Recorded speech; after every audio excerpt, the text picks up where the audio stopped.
What's up everyone, how are you all? Today we are back with another blazing Naruto story. What if Naruto was rejected by everyone he loved, and took control of the Akatsuki to crush the hidden leaf? If you enjoy then please like, share and do comments. It had been 3 whole years since he had been here. 3 whole years of wandering around and training with that pervert Sennin Jiraiya. 3 whole years since that fateful day at Valley's End. 3 whole years since he had fought with Sasuke. 3 years he wasn't able to keep his promise to Sakura-chan. Sasuke, the thought of his old rival and best friend seemed to put a gloomy mood over Naruto as he walked through such familiar, and yet unfamiliar, woods to the only place he found acceptance, and yet at the same time, rejection. Konoha, home. Jiraiya looked over at the blonde young man walking next to him. Cheer up Naruto. It's been 3 years since you've been back. I thought you'd be excited about seeing everyone and showing off how much stronger you've become. Naruto shook himself out of his foreboding thoughts. Nah, I'm fine Arrow Sennin, just thinking up a way that I can show everyone how badass I am now. The truth was he really was excited about coming back and seeing all the people he held so dear to him. It had been too long since he had seen the people that he considered his friends. After a few more minutes of walking they came to the main gate of the hidden village of the Leaf. Just like I remembered it, thought Naruto. His excitement was growing with each step they took toward the towering gates. 2 guards from the top of the wall jumped down to inspect the 2 road-worn travelers. Who goes there, and what is your business in the hidden village of the Leaf? Naruto stood dumbfounded at what he just heard. What the hell are you talking about? Who am I? I'm Uzumaki Naruto, the future Hokage of Konoha. That's who I am. Jiraiya gave an apologetic shrug towards the 2 guards. Sorry guys, I guess he expected everyone to recognize him, even though he's been gone for 3 years. Jiraiya said this last part while giving Naruto a warning glance.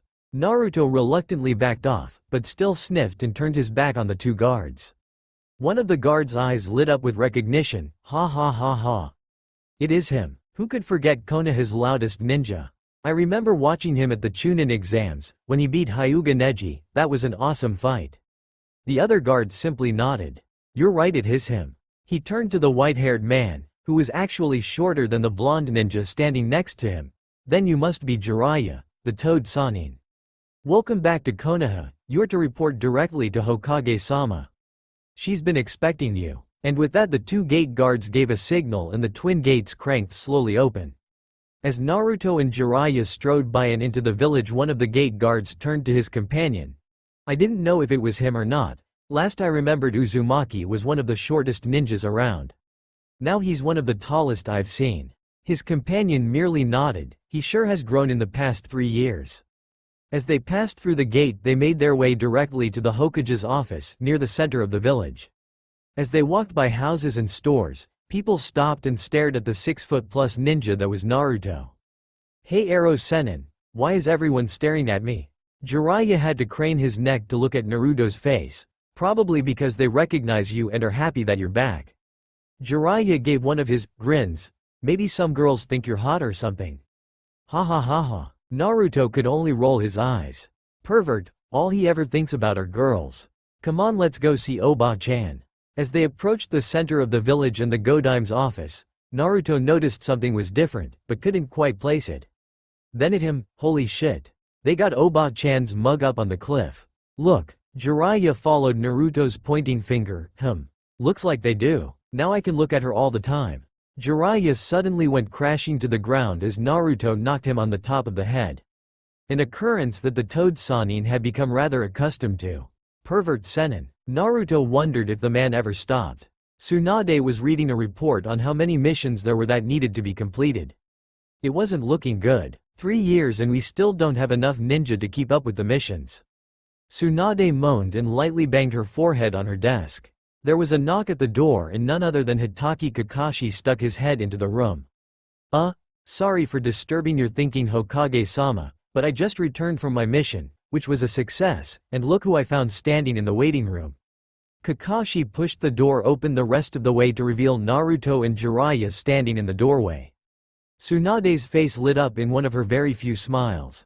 Naruto, you've returned, and you've gotten so big. Wow. Tsunade walked around her desk and had to reach up to put her hands on the young man's shoulders.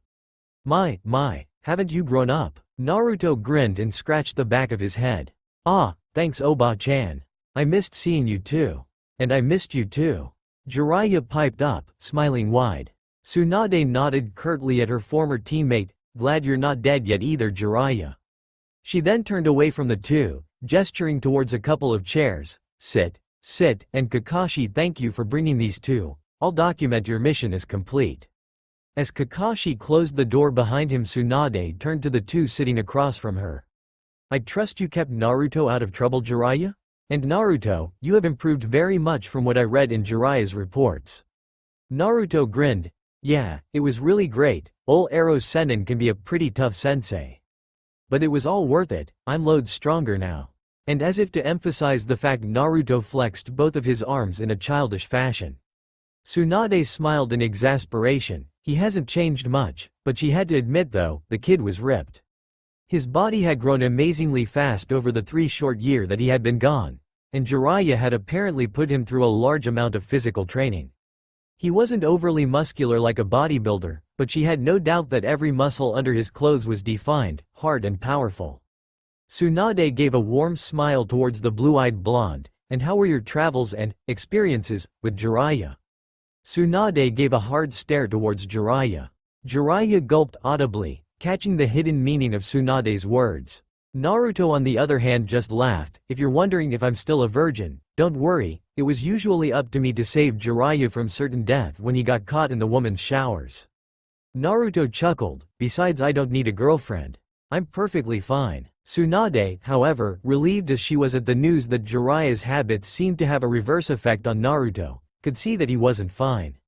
Naruto was almost 17. He probably couldn't stop thinking about girls even though he wouldn't admit it. And after such a hard past and having difficulty making friends, he was probably depressed that he had never had the affections of someone other than the few adults who understood and respected him. She pitied him at the moment, even though she knew it wasn't what he wanted. Oh well, with a body and looks like that, he won't be finding it hard to find a date now that he's back in civilization. Tsunade erased her worries and focused on the task at hand. Alright, Naruto, before I dismiss you, I wish to give you the news that you are to participate in the upcoming Chunin exam in the next 7 days. Since you are the only one of your class who isn't at least a Chunin yet. Naruto's grin diminished somewhat. Haha, so I am the only genin in my class then? Tsunade smiled. You and Hyuga Hinata. Naruto started in surprise. Huh? Hinata-chan isn't a Chunin yet? How come? Tsunade sighed, because the year that you left, when the Chunin exam was held for the second time, Hinata and her team did fine. Hinata lost her fight in the third part of the exam though and wasn't elected to become a Chunin. Almost all the other genin though, including her teammates, Kiba and Shino, achieved Chunin rank. She hasn't tried again since. Naruto stared wide-eyed. Huh? That isn't like Hinata-chan at all. She might be a little quiet but she's tough, I know. I'd have thought she would have gone back as soon as possible for another try. Naruto scratched his head in a confused manner. Tsunade could only smile inwardly. The girl was in love with him, and no matter how much he had matured he still hadn't figured it out. She knew why Hinata didn't go back and try. She only tried because of Naruto having confidence in her. She didn't want to lose his confidence. An idea bloomed in Tsunade's head like a flower opening up to the sun. You know Naruto? Hinata would probably try again if you gave her some of your renowned encouragement, maybe? And if she knew that her #1 loudest fan was going to be there as well. Tsunade raised questioning eyebrows at the young man sitting across from her. Naruto's face instantly lit up. Yeah. Of course she'll try again if she knows I'm going to be there to root her on. Hey, maybe we'll be on teams. Then no one would stop us. She's sure to make Chunin this time around, I'll make sure of it. Naruto jumped out of his chair and strode to the door. Matter of fact, we only got 7 days. I'll convince her to go to the exam today, that way we can start training right away. Tsunade jumped up and yelled, Naruto, think fast. As she threw something at him. Naruto smoothly caught it just before it hit him in the temple. Huh? What are these Oba-chan? He was holding a ring of keys in his hand. Tsunade smirked. Those are the keys to your new house. The place you were living in was a dump, so I found a new place that hasn't been inhabited for a few years now. I had your stuff moved over there. Kakashi will show you the way. Naruto smiled and waved at his one-time sensei and the Godem. Thanks Oba-chan. See ya Ero Sanin. And with that he walked out the door. Jiraiya turned back to Tsunade. You didn't, he said in disbelief. Tsunade gave a small mischievous smile. It is his inheritance after all. His brother would have wanted him to have it. Besides, he's 16, he's old enough now to own it. Jiraiya gave a somber laugh. Yeah, his entire family would have wanted him to have it. A few moments of silence passed before he spoke up again. So? How does the search for the Uchiha kid, Orochimaru and the Akatsuki go? Tsunade gave a deep and remorseful sigh. We don't know what Orochimaru is up to right now, other than the fact that he has 3 sound nins in the upcoming Chunin exam, and of the Akatsuki, all we know is that they're still searching for Naruto. You probably know more than us, Jiraiya. Jiraiya raised his eyebrows in a mildly interested manner. Not at all actually. The boys' training took up almost all of my time. I hardly had enough time to finish the sequel to the Come Paradise series. And what of the Uchiha boy? You didn't tell me about the situation with that. Tsunade could only let out another sigh. We've abandoned the search for him. Jiraiya's eyebrows rose even more. Why? Naruto won't be happy about this, you know that right? Tsunade could only stare at her desk. I know. Sakura didn't take it very well when I told her either. I would tell Naruto, but he'll probably hear it from her before he sees me again. It's pointless to go after him now though. I gave Naruto to you for 3 years in order to keep him from trying to kill himself trying to find Uchiha, and of course to keep him from Itachi. But 3 years wasn't enough time for us. We couldn't find him, and now 3 years have passed and he hasn't returned. He's probably already Orochimaru's vessel now, and if not, he's so lost in the darkness I don't even think Naruto can bring him back. A single tear escaped Tsunade's eye. I wish I could make it up to Naruto and Sakura somehow, but all I can do now is protect him from Itachi. That's why I'm sending him to the treehouse, Jiraiya. Only you and I know where it is. I'm going to send a small group of bodyguards. He'll stay up there until we've dealt with Itachi and the rest of the Akatsuki. Tsunade sighed and rested her chin on her palms. I plan on telling him after the Chunin exam. I should have a team assembled by then to protect him. He won't like it, but he'll have to deal with it. Tsunade was trying to sound resolute in her decision, but she couldn't help but let the guilt creep into her voice. Jiraiya nodded solemnly. I agree, that's a good idea, Tsunade. You're doing a great job at keeping Naruto safe. Then she completely broke down, sobbing into her hands. Oh Jiraiya, I've been such a screw-up. It's been 3 years already and we still don't have enough ninja to keep up with the missions, and I've completely failed Naruto and Sakura. I wasn't able to save Sasuke for them. She continued to sob into her hands, tears leaking through her fingers. Jiraiya was at a loss and completely dumbfounded. Tsunade cried so rarely that he didn't remember the last time he had seen her cry. Maybe he never had. Not to mention the fact that tears were his one and only true weakness, even more so than beautiful women. Jiraiya got up slowly and walked around the desk and started to put his arm around his old teammate in an attempt to comfort her when out of nowhere a hand grabbed him by the throat and pulled him to eye level with Tsunade. If you even think about touching me in any way that could be deemed perverted, I'll knock you from here into tomorrow, said Tsunade through sobs and teary eyes.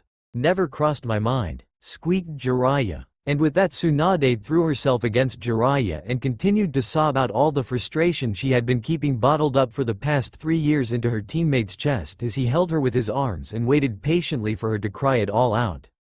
Kakashi and Naruto had just reached his new house. This can't be it. Oba-chan said a house. Not a freaking castle. Naruto was waving his hands at Kakashi, attempting to convince him that this wasn't the place.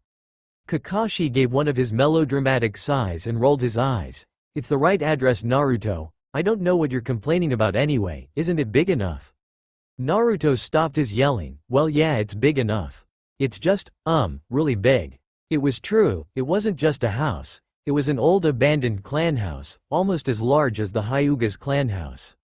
There must have been over 100 bedrooms. That didn't include guest rooms, bathrooms, living rooms, the kitchen, the basement, the storage house, or the grounds for that matter. It was mostly single story, but the main building was definitely at least 3 stories high. Kakashi chuckled. Well, just imagine the huge parties and raves you could have here. And with that he left Naruto standing at the front gate. Naruto just stood there for an hour. just looking at the complex from outside of the grounds before he went up to the double gate and pulled out his key, put a rather large iron key into the padlock on the gate. He turned the key slowly, only half hoping, then click. The padlock opened and the gate swung inward, hardly making a sound. Naruto grinned and walked up to the main building and opened the door with what was apparently the main house key. An elaborate key made of solid brass with a red spiral done in red on the handle. His day was getting better and better. He had come back to Konoha. He was entered in the upcoming Chunin exams and now he had a giant castle-sized house all to himself. And it was still only 9 a.m. in the morning. He was having such a wonderful dream. His opponent had been caught in a trap that he couldn't get out of. His opponent's king couldn't move anywhere due to his strategically placed pieces. "I've won," he thought amusingly and with just a touch of excitement. And just as he was about to place his rook and declare checkmate, "Shikamaru, Chouji," came a high, screaming voice, accompanied with intense pounding on a distant door. "Wake up, I've got something to tell you." With that he heard a click and a door slam open and shut. Shikamaru slowly opened his eyes, waking up just before his intended chess dream victory. How can that woman be awake? They had just returned from a search and rescue mission that involved a kidnapped village lord and an angry gang boss, and he had just finally finished his report to Hokage-sama and fallen asleep. He turned over and noticed the light coming through the window blinds. "So I did get some sleep." Then he noticed his clock. It was 9 a.m. He had only gotten 5 hours of sleep. Across from him and closer to the window slept the large and softly rumbling form of Chouji, his teammate, roommate, and best friend. He was still sleeping, oblivious to the shrieking blonde that was now marching up the stairs to their apartment room. Shikamaru envied him. "Chouji, wake up," Shikamaru said softly. For some reason Chouji would wake up if you said his name in a normal tone of voice. He would not wake up, however, to any amount of ice water poured over his head. Shikamaru knew, he had tried it before to no avail. "Huh? What?" Chouji slowly sat up, rubbing at his sleep-filled eyes.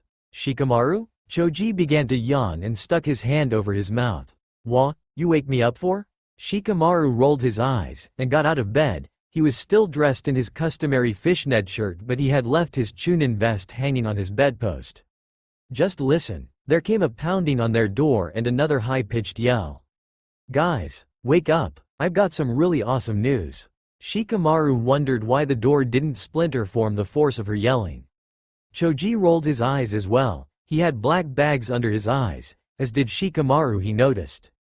They had both stayed up till 4 in the morning finishing their mission report to the Hokage in hopes of a day of simply sleeping and lounging about in bed. Ino had said she had important business to take care of and was able to skip out on helping with the report. Does she know the meaning of the word quiet? Or maybe even shut up? There came a pause at the door. "I heard that, Chouji." There was a warning tone in the voice. Chouji leaned towards Shikamaru and whispered, "At least she's not breaking anyone's eardrums now." Shikamaru could only grin, for at that moment what appeared to be a storm of blonde hair swept into the room and started pummeling Chouji's skull. Shikamaru sighed and waited for the beating to finish. So troublesome. After what appeared to be a blonde fury beating the crap out of poor Chouji, Shikamaru spoke up. "What is it you got to tell us, Ino?" Ino turned around to face Shikamaru, leaving a bruised and battered Chouji lying dazed on the bed. She had grown out her hair again after her fight with Sakura. It was once again the long ponytail that reached the top of her ankles. She had filled out as well, growing a considerable bosom and well-rounded hips. Many men had asked her out on dates, but she had politely, and sometimes not so politely, refused them, for 3 years straight. Shikamaru sighed. Sometimes it was so obvious that she was in love with Chouji that he couldn't figure out how his blocky friend didn't seem to notice at all. And Chouji had gotten blocky all right. He was no longer the chubby boy who ate food all the time. He was still very broad and wide, but was now a block of solid muscle, who happened to eat food all the time. Ino would sit out during their group training, saying she had to take a rest. Shikamaru knew it was because she just wanted to watch Chouji, which she did, accompanied with blushing cheeks, starry eyes and a lot of sighing. Ino was not usually one to be shy, but when it came to Chouji she just couldn't bring herself to tell him her feelings. Shikamaru had heard that she had even taken a 6-month class in cooking. Shikamaru sighed again. He figured if Ino kept this up, which she had for 3 years straight and with no sign of slowing down. They would get together eventually. So he merely grinned from the sidelines watching their drama unfold like a chess game. Choji's almost as bad as Naruto was with Hinata. Shikamaru returned form his thoughts and looked at the excited young woman that was Ino. She was literally bouncing on her toes in overexcitement. "What is it, Ino? You woke us up." Ino stopped her bouncing and frowned at Shikamaru. She had to look up to do so though. Unlike Choji, who had gotten wider, Shikamaru had gotten taller, shooting up like a beanstalk. He was even taller than his dad, and one of the tallest Junin in the village. "I know, but wait until you hear what Tsunade-sama told me." Shikamaru crossed his arms and waited patiently for the climatic response. "Naruto's come back, and he's staying in that old clan house that they've been wanting to tear down for years." She positively shrieked it. Shikamaru's eyes widened in surprise. He had forgotten Naruto was supposed to be back this year. Choji sat up from his bed, still swaying slightly from the pounding that his skull had received. "Naruto's come back? That is awesome." Ino literally glowed from the compliment unknowingly given to her from Choji. Of course Choji didn't give any sign of noticing. "Let me guess. You came up here to tell us this because you want us to go see him with you, right?"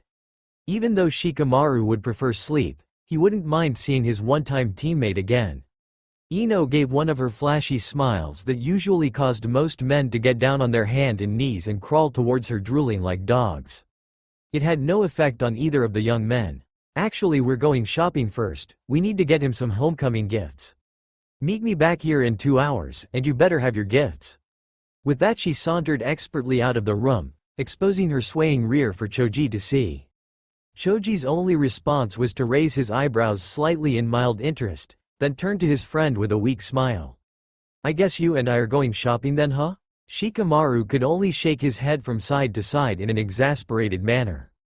"Troublesome?" Sakura sat in one of the blue seats with her back hunched and her chin resting on the palms of her hands. The seats were cushioned, but her butt was starting to get sore. Across the waiting room, facing her, lounged Kiba, in his often-seen dog fur parka. This one had white fur on it though, and he usually wore it open now, revealing the chest plate that he wore underneath.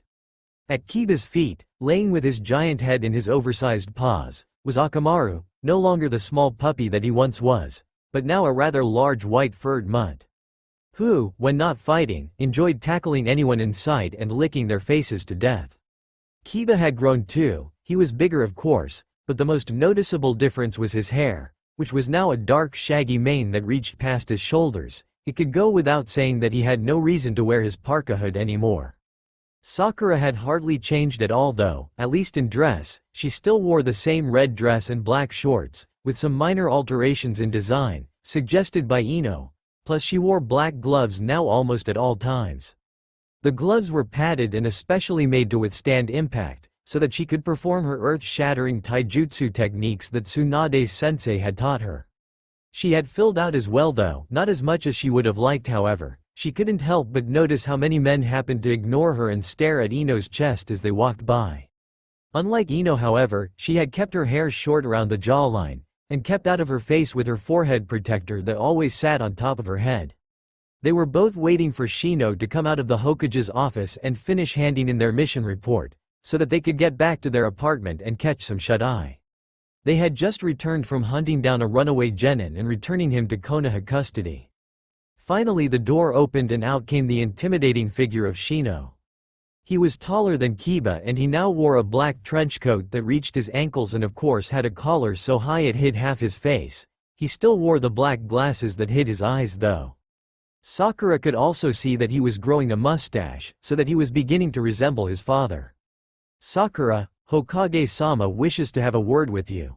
Sakura got up nervously and entered the Hokage's office. She could never tell what emotion Shino was feeling since he always spoke in a soft monotone.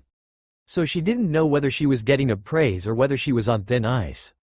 She softly closed the door behind her. "Hokage-sama?" Sakura could see the woman that was the leader of their village sitting behind her desk going through a stack of papers, chewing on the end of a pen and frowning in concentration. She looked like she was in her mid to late 20s, not her mid-50s like she should have appeared. The woman sitting behind the desk looked up to see the pink-haired girl standing nervously in front of the office door. Sit down, Sakura, and stop fidgeting, will you? You'd think I called you in here to yell at you. Sakura let out the breath she was holding in apparent relief. The temperamental Hokage wasn't going to give her one of her infamous shouting marathons. Of course, now that Sakura thought about it, she had no idea what she could have done to earn such a reprimand from the Hokage. What did you want to see me for, Tsunade-sensei? Tsunade set the papers she was working on to the side and rested her chin on her hands. I have some news to give you, Sakura. Your old teammate Naruto just returned from his training trip with Jiraiya about 2 hours ago. Tsunade smiled at the shocked expression on her pupil's face. Sakura jumped out of her chair in excitement, suppressing a girlish squeal. Naruto is back. Where the hell is he? I gotta go see him.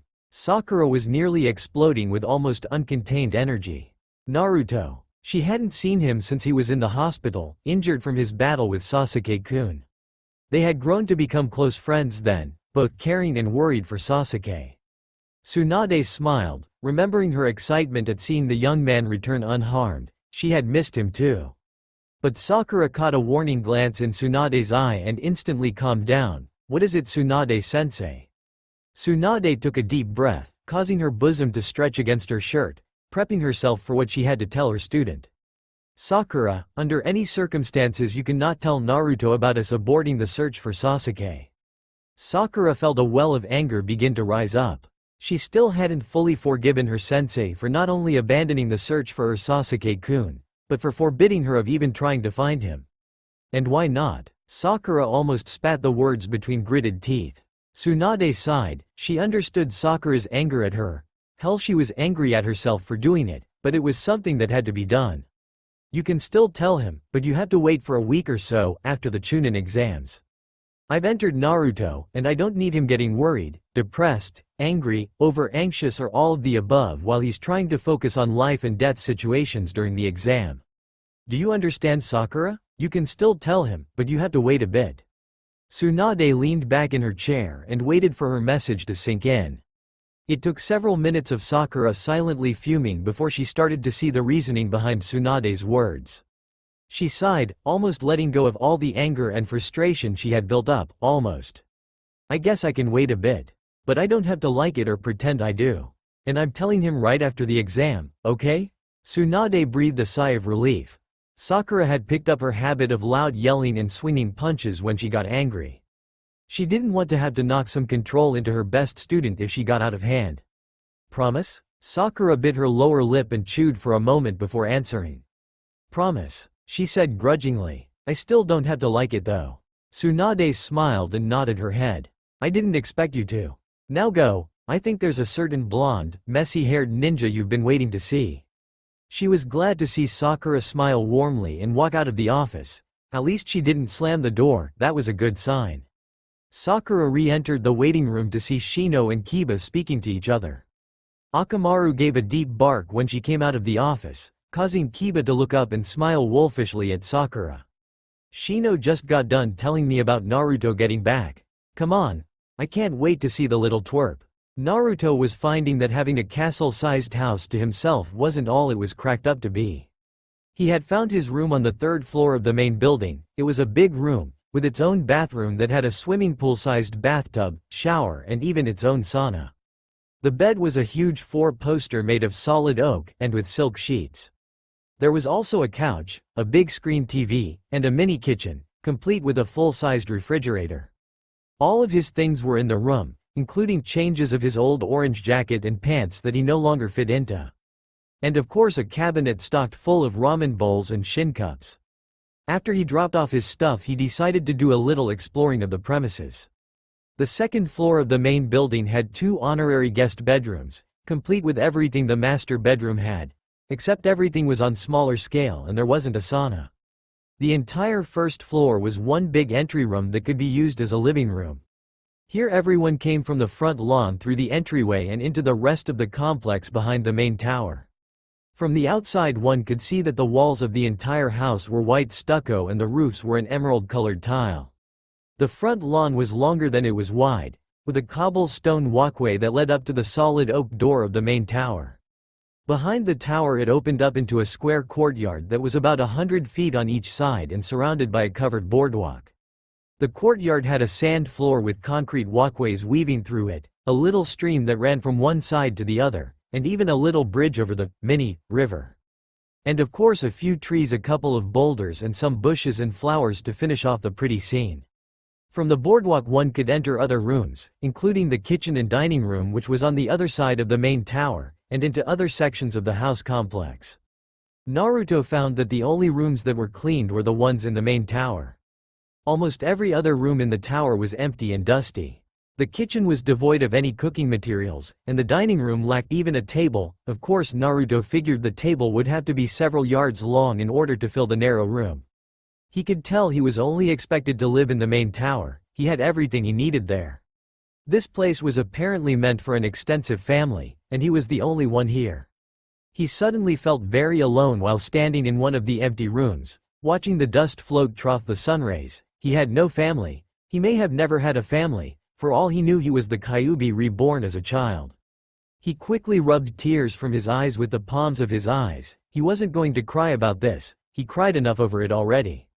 He quickly went back to his room, skipping over the other unopened rooms, and began to unpack his things with an unnatural vigor, as if he wanted to feel at home as quickly as possible. He was just finishing up putting away clothes that would fit him and putting up all the baubles he had gotten on his travels with Jiraiya, when the house bell rang. It came from a small speaker up on the wall. He had noticed them in most of the rooms he had gone into. It made a small chiming sound that was peaceful, and yet at the same time slightly annoying. Naruto quickly pulled on an orange t-shirt and galloped down the stairs.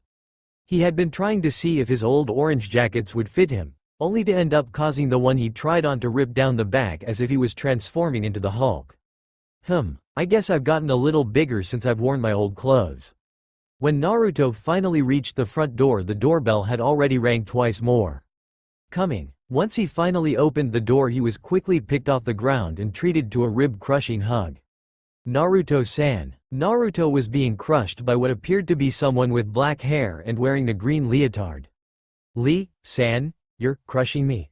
Naruto was instantly put down. Many apologies Naruto-san, but I was just so happy to hear of your return to our homeland.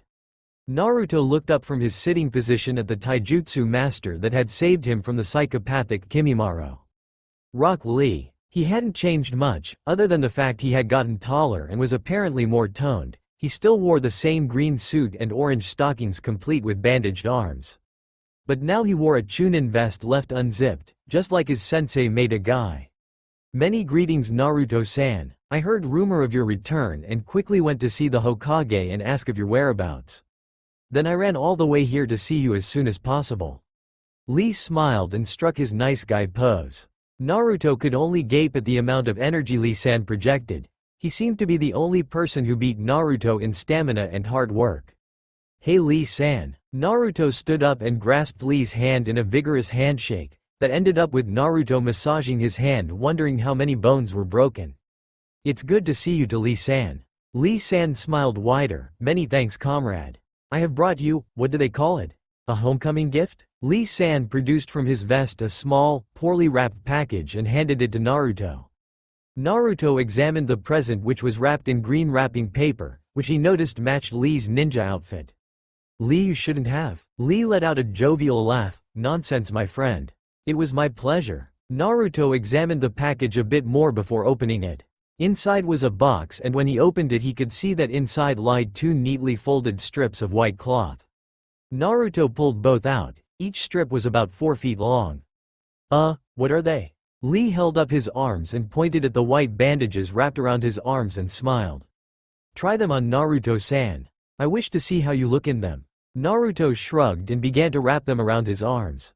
When he was done he didn't know what to do exactly, so he struck a nice guy pose and smiled.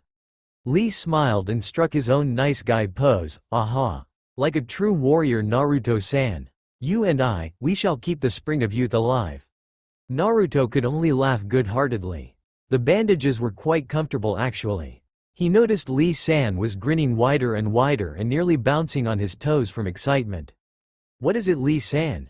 Naruto was quickly suspicious of the bouncing nin. As if he was waiting for that exact question, Lee burst out. You are going to love this part Naruto-san. Naruto could only frown in confusion.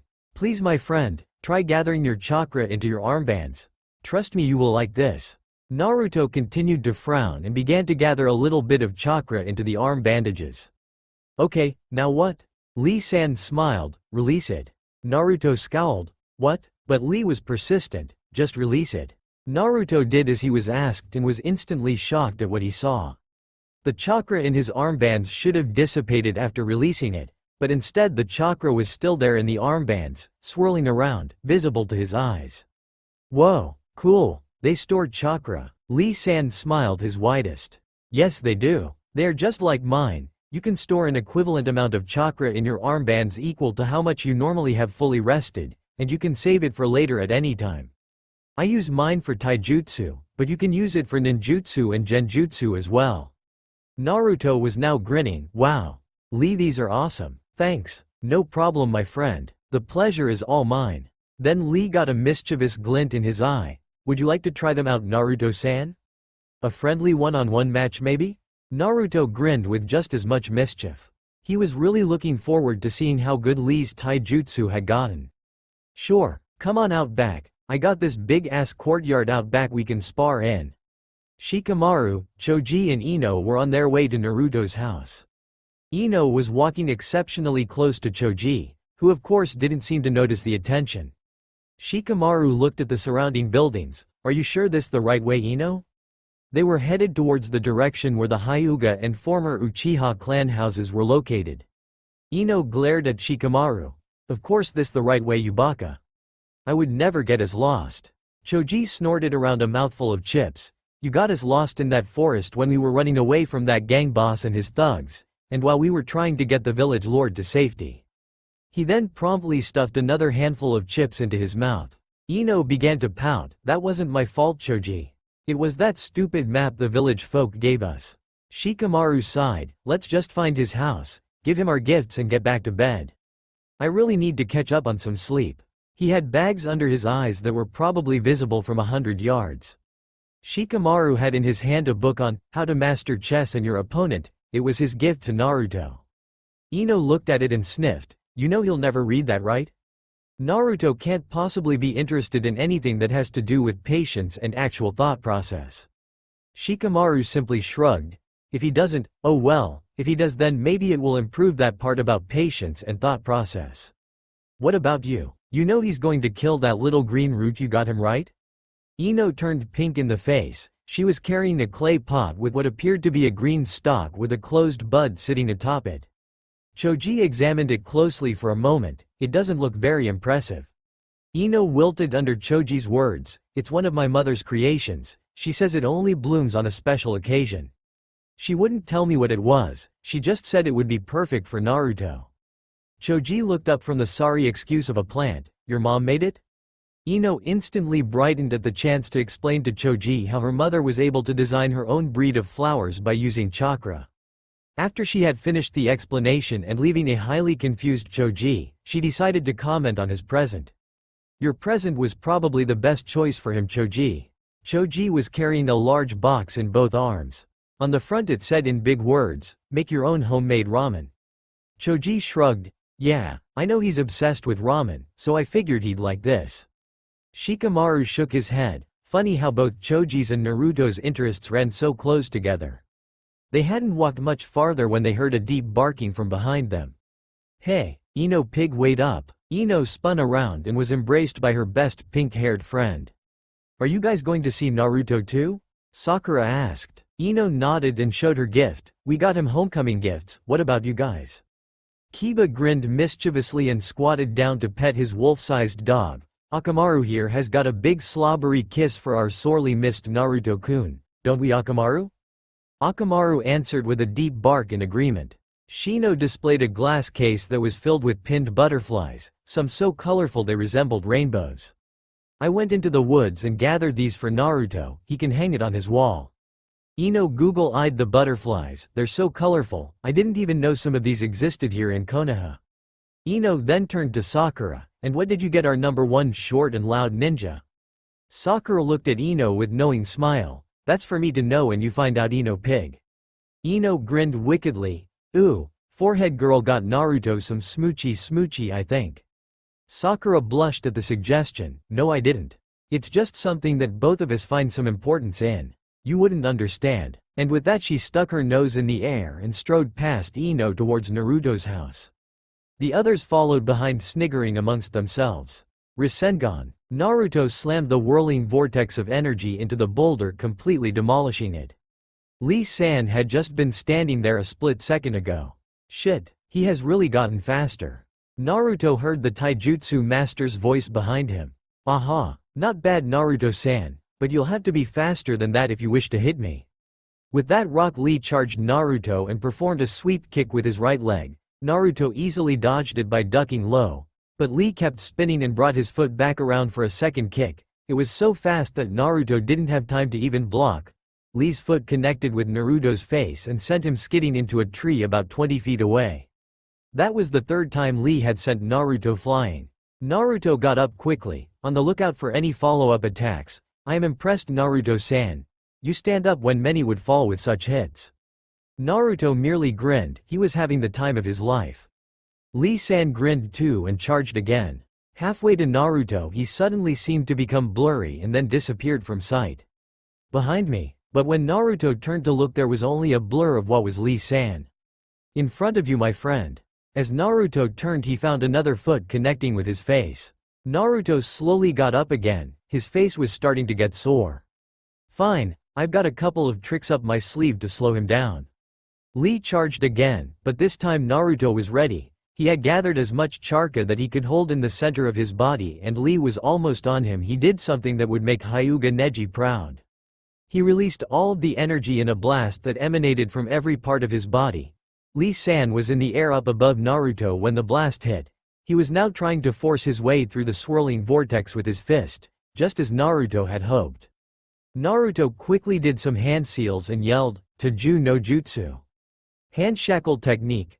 The swirling vortex, like a snake, wrapped itself around Lee-san's fist. The other end was attached to Naruto's hand. Naruto grinned devilishly up at Lee-san. Lee gulped audibly. Naruto started to swing Lee-san around and around in a big circle as if getting ready for a hammer throw. Lee-san was struggling against the bond and trying to get back to the ground, but the bond of chakra held and Lee-san was too high up in the air to reach the ground. The spinning started to get faster and faster until Naruto was swinging so fast that he was leaning back balanced on one heel, using Lee-san's weight to keep him balanced and spinning. And then he released Lee-san when he thought he couldn't go any faster, sending him hurtling towards a group of people who were standing at the entrance of the courtyard. Choji stepped in front of everyone and yelled, "Baika no Jutsu," causing him to grow into a 20-foot wide ball of muscle and fat. Just in time to catch the flying Rock Lee from crashing into anyone. Lee collided with Choji's padded chest, causing a shock wave to erupt and kick up the sand on the courtyard floor. UMPF. Grunted Choji, eyes going wide. Rock Lee emerged from the cradle of Choji's chest and landed on the ground, trying to stand and falling to his knees, swaying from side to side with intense dizziness and motion sickness. Choji transformed back to normal and held his chest. Ow. Man, that hurt. What the hell were you doing, Lee? Ino shrieked and ran over to Choji and began to rub his chest for him. Choji didn't seem to notice. Again. Lee stood up on wobbly legs, still swaying form being spun around so much. Naruto-san. Lee stuck his thumb behind him, and he pointed at himself, "We're just having a friendly match to see how strong we had gotten." Lee giggled. It apparently got a little out of hand. "Lee-san," shrieked Sakura. She ran over to Lee and put his arm over her shoulders to help steady him. "I am fine, Sakura-chan, just a little dizzy." Hee hee. Lee stood up straight as if to prove it, and promptly fell on his ass. "Sorry about that, Lee-san," said a familiar yet deep voice from behind Sakura. Ino and all the others were staring open-mouthed behind her. Sakura wheeled around. "Naruto." But where Naruto's head was supposed to be was Naruto's crotch. Sakura blushed and slowly began to look up. Past the pant line of the dark blue jeans, across a set of washboard abs, past a well-developed chest and shoulders, up a muscular neck and into two very familiar sky-blue eyes, topped by a mop of unruly blonde locks. He had apparently taken off his shirt before his sparring match with Lee-san. "Naruto?" Even inner Sakura was unnaturally quiet. "Wow, Sakura-chan, Naruto yelled, and with that he picked her up off the ground and threw her into the air as if she was a child. Eek. When she landed back in Naruto's arms she was greeted by a lung-crushing hug. Naruto didn't seem to notice. I missed you, Sakura-chan. Naruto put Sakura down, who had by now turned beet red. She quickly squeaked out a, "Good to see you too, Naruto," and then turned around and stiffly walked back to the others, trying to hide her lobster-colored face. A white blur ran past her and tackled Naruto and began to lick his face without mercy. Akamaru. Kiba, get your dog off of me.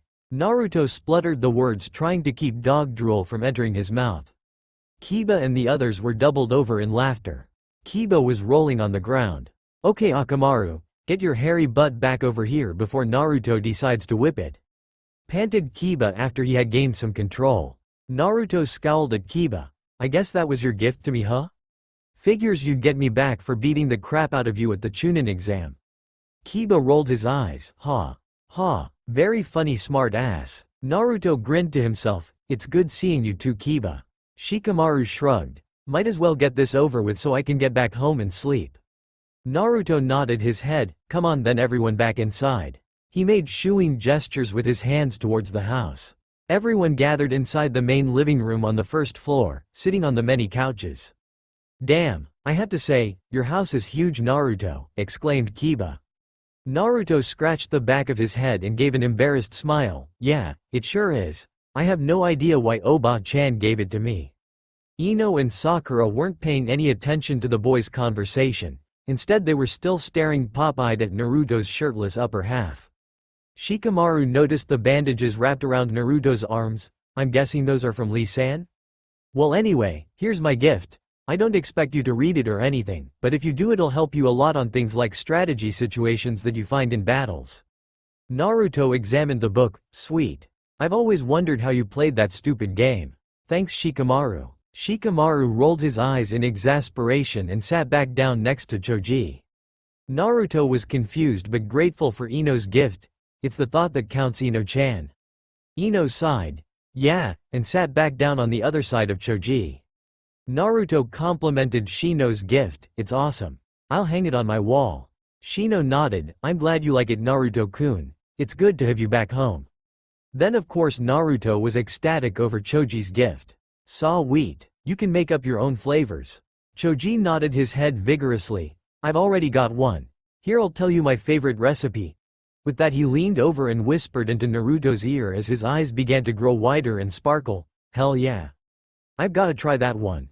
Thanks a million, Choji. Naruto and Choji high-fived with two big goofy grins plastered on their faces. Ino noticed Sakura standing off to the side. Hey, forehead girl.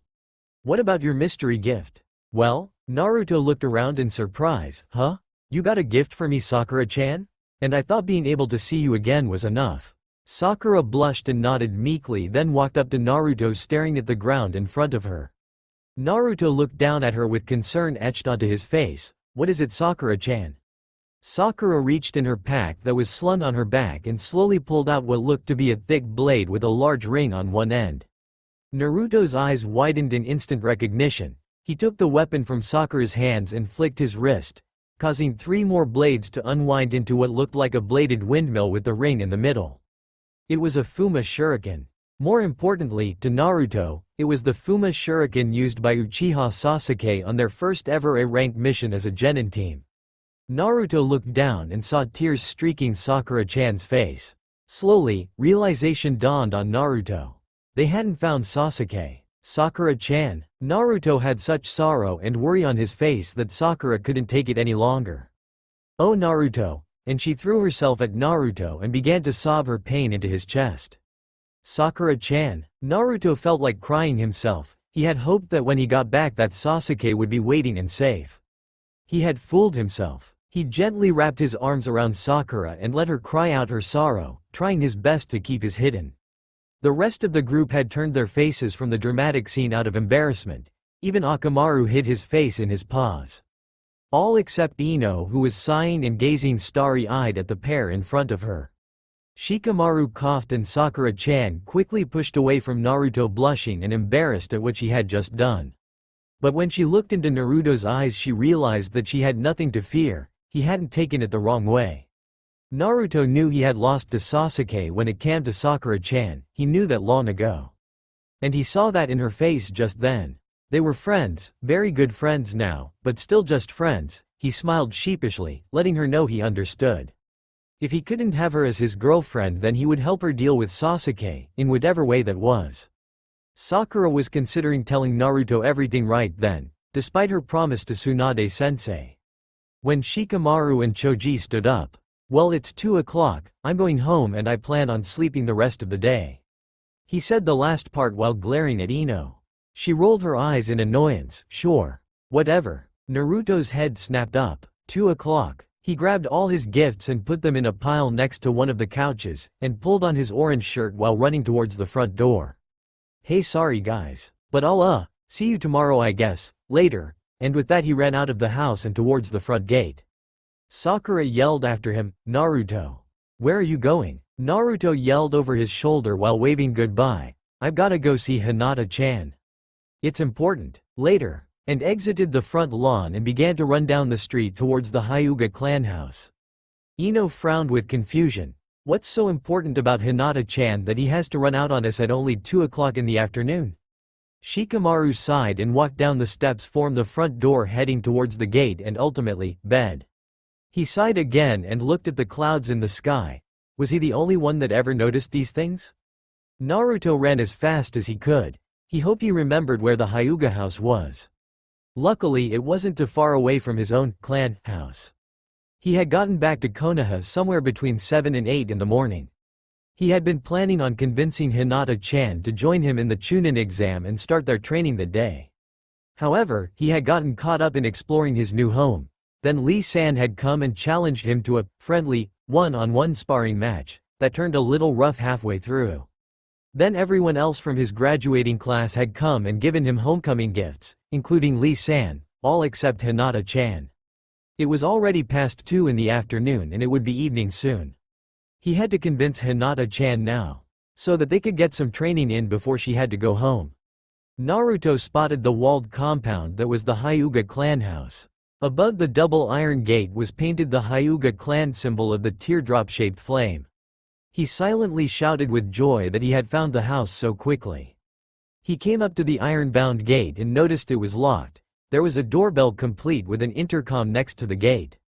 "I don't have time for this," he yelled mentally. He remembered going to see Lords with Jiraiya. He was apparently well known and liked by anyone who knew of the Come Paradise books. The Lords had the same setup, a gate with an intercom, then you would push the doorbell, talk to a door servant through the intercom who asked for an appointment and said they would check back if you did have one. Naruto remembered waiting for up to an hour outside a Lord's house before they were allowed even past the gate. That had been with the famous Jiraiya, who was invited. Naruto was not famous, more like infamous, and he didn't have an appointment. He jumped the wall. Hoping they didn't care too much about security, Naruto dashed to what appeared to him to be the main building, walked up calmly and knocked on the door. Inside he could hear someone jump up and run to the door. It was answered by a middle-aged woman who came to about Naruto's chest in height. She had the white eyes of a Hyuga, and the seal of the branch family tattooed onto her forehead. She looked up at Naruto with shock and fear-filled eyes. "What are you doing inside the premises?" The gate was locked. "Hiashi-sama isn't seeing anyone for another hour." She was apparently panicking, thinking he was either a robber or a visitor that she had forgotten to put in her date book. Naruto laughed and scratched the back of his head. "I'm not here to see Hinata-chan's father, I'm here to see Hinata-chan. Sorry, it's kinda important, so I didn't have time to wait for someone to let me in, so I, kinda jumped the wall. Sorry, but you gotta understand it is important and I didn't have a lot of time." The woman calmed down rather quickly, then got a glint in her eye and smiled knowingly. "Ah. I see." She then proceeded to look Naruto up and down, as if inspecting him. Naruto suddenly remembered that all the Hyugas could use the Byakugan and turned scarlet red and tried his best to cover his vital areas with his hands. What was wrong with this woman? The woman finished her inspection. "Not bad if you ask me. I'd say you're a pretty good one for her first. Young and fit, that's how I like 'em myself. Haven't had to worry about that though ever since I got married. Ah well." Be a dear and stay right here, I'll send someone to see to you. And she opened the door the rest of the way to let him in, then quickly disappeared down a hallway. Her first marriage? What was that old bat talking about? And who was this her that she was referring to? Naruto didn't have enough time to dwell on his thoughts, for coming into the room was not Hinata, but Hisashi, her father. Hiashi stopped halfway into the room, his eyes widened only slightly in recognition. Uzumaki, I presume, so it was true that you have actually returned to Konoha. His eyes narrowed. What brings you to my household, and without proper invitation? Those eyes. Hiashi was staring hard at Naruto with eyes as cold as ice. He had seen those eyes before, the coldness and accusation they held. Almost all of the village elders, and anyone else who could remember the attack of the Kyuubi looked at him that way. Naruto was only an inch or two taller than Hiashi, but the Hyuga Lord made Naruto feel as if he was only half his height. Hiashi's eyes only narrowed even more at the lack of response. I ask again, what was so important to you, that you had to jump my household wall to get here? Uzumaki? A well of anger began to rise in Naruto, like a fire starting in his gut and working its way up his chest. When Hiashi had paused in saying his name, he could almost hear him say, Kyuubi. He suddenly didn't feel so much smaller anymore. Naruto stood up straighter, trying to make himself taller. I came here to see Hinata-chan. It's about the Chunin exam. I want her to enter so that she can pass it with me and become a Chunin. Hiashi was silent for a moment before giving his answer, no. Naruto's eyes widened in anger. What the hell do you mean no? Hiashi grimaced, no, as in, Hinata is not taking the Chunin exam. I will not allow her to disgrace this family again. Naruto could only gape open-mouthed at what the Hyuga Lord just said. What? I thought you would want Hinata-chan to get stronger so that she could be a strong heir. What was wrong with this guy? Hiashi stared at Naruto with icy patience. Hinata is no longer the heir to the Hyuga clan. I have relieved her of that position and would have put her in the branch house if I could. I have appointed my second daughter, Hanabi, as my successor. Naruto's anger was beginning to get close to its limit. Why would you do something like that? He said through gritted teeth. Hiashi merely stated his reply in cold indifference, because she is weak. Not only was she defeated by a member of the branch family, she failed her second attempt at achieving Chunin rank. She chose not to try again. She has dishonored this family and she has dishonored me. She is not fit to be the heir to the Hyuga clan. Naruto closed his eyes, trembling with anger and clenching his fists at his sides. If he was a younger Naruto, a less mature Naruto, he would have thoughtlessly attacked Hinata's father and probably been soundly beaten, if not killed. Naruto raised his eyes to meet Hiashi's. He would not look away. Hinata is not weak. He was still trembling and trying to talk through his grinding teeth. Hiashi smirked, and Naruto realized the man did not smile often for a very good reason. He was twice as intimidating by just giving a small, half-smile. Naruto did not take his eyes away from Hiashi's though. You truly believe that, don't you? You truly and foolishly believe that. Naruto kept his gaze on Hiashi's. I don't believe it. I know it. His anger was beginning to recede, replaced by a rock-hard determination. He would not leave until he had talked to Hinata-chan, even if he had to fight to stay inside the grounds. Hiashi noticed the look in Naruto's eyes and his smirk dropped, replaced by his normal scowl. They stared at each other for what seemed to be hours before Hiashi spoke again. Very well, she can do as she wishes, it is no concern of mine. She is weak, and if she wishes to embarrass herself, then so be it. But she will not wear the crest of the Hyuga family if she enters the Chunin exam. She will not shame my house again. And with that he shifted his gaze behind Naruto. Neji, escort the Uzumaki trash out to the gate and then retrieve Hinata for him.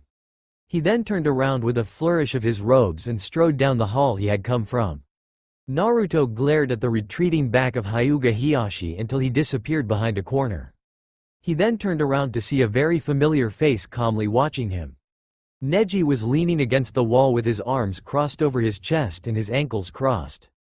Neji wore a fishnet shirt with the Chunin vest worn over it. He still had the bandages on his arms like Lee San, and he wore black leggings that were wrapped with more bandages from the knee down. He was nearly as tall as Naruto, about the same height as Lee San. His hair had gotten longer, pulled back into a wrist-thick braid that almost reached the ground. Neji only nodded his head, pushed himself from the wall and headed out the door, apparently expecting Naruto to follow him. Naruto caught up to him and the two men walked in silence until they were outside the front gate. Neji turned to Naruto and the two stared at each other for nearly 5 minutes before Neji spoke. "I apologized." Naruto shook his head in confusion. "What?" Neji looked intently at Naruto. "I apologized to Hinata for what I did at the Chunin exam. I wanted you to know that." Naruto raised his eyebrows in surprise. "You apologized to Hinata-chan?" Neji nodded his head in confirmation. "Alright then, I forgive you, Neji." Neji's eyes widened in surprise. "Just like that? You forgive me?" Naruto nodded his head. "Yep. You're the type one guess who would only apologize if he meant it." Neji thought about this, and nodded in agreement. "I did mean it, Naruto, and I want to apologize to you as well since I didn't get the chance before you left. I am sorry, you were right and I was wrong. I may not be able to change some parts of my life, but I don't have to be chained down by a perceived fate. I can change my destiny. All I have to do is try. And I would like to start over, Naruto. I would like us to be, friends. You are different than what I first thought of you. I think it would be worth getting to know you better." Naruto was stunned. He had never expected Neji to apologize to him, much less offer to be friends. It took him a moment to recover enough to reply, "Of course, Neji, I forgive you. And I think it would be great if we were friends. Speaking of, remember that all-around defense thing you did on me during the Chunin exam?" Neji nodded. "Yes, the heavenly divine spin technique. It was rather difficult for me to learn." "What about it?" Naruto grinned and scratched the back of his head. Hee. "Well, you see, Ero Sennin apparently dated some chick a while back who was part of the Hyuga clan, and she wasn't too strict about sharing techniques with Jiraiya." Neji's eyes widened in shock. Naruto caught Neji's look and began shaking his head. "Don't worry. She didn't tell him about the Byakugan. But she did tell him how to do the heavenly spin thingy and he taught it to me, and well, I can do it." Neji could only gape in shock at Naruto. The fact that Naruto could perform that technique was impressive. Naruto scratched the back of his head. "Don't worry, I won't tell anyone else how to do it. I promise. But could you not tell Hisashi about it? I'm guessing I would need Jiraiya to protect me if he found out." Neji frowned. "I won't tell him, in trusting that you will not tell anyone else. I hear that trust is a key factor in friendships." Naruto nodded his head vigorously in attempts to stem Neji's worry. "I swear I won't. No one will hear from me how to do the, whatever it is, technique unless it's another Hyuga." Neji looked into Naruto's eyes. "I suppose I don't have to use the Byakugan in order to tell that you're speaking the truth. Very well, Naruto. I will not tell Hisashi-sama of this." Naruto sighed in relief, then got a serious look in his eyes. "Why is Hisashi being so, cruel? I don't get it. He's Hinata-chan's father, he should be supporting her. I don't even have a family and I know that." Neji sighed. "Ever since the Chunin exam, Hiashi-sama has grown kinder towards me, for he felt pride in my skills. I am after all his brother's son. But he was disappointed with Hinata. Even if I was so skilled, I was still part of the branch house. In his eyes, Hinata should have been stronger and able to beat me. You have to understand, Naruto. The clan is everything to Hiashi-sama, and he will do everything and anything to make sure it stays the way it is, even if it hurts the clan.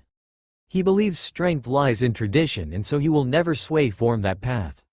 Neji sighed, his eyes sad before continuing. "At first, everything was fine, but as Hiashi-sama began to pay more attention to Hanabi and me, he grew more cold and distant towards Hinata. I had already apologized to her, and it hurt seeing her treated this way.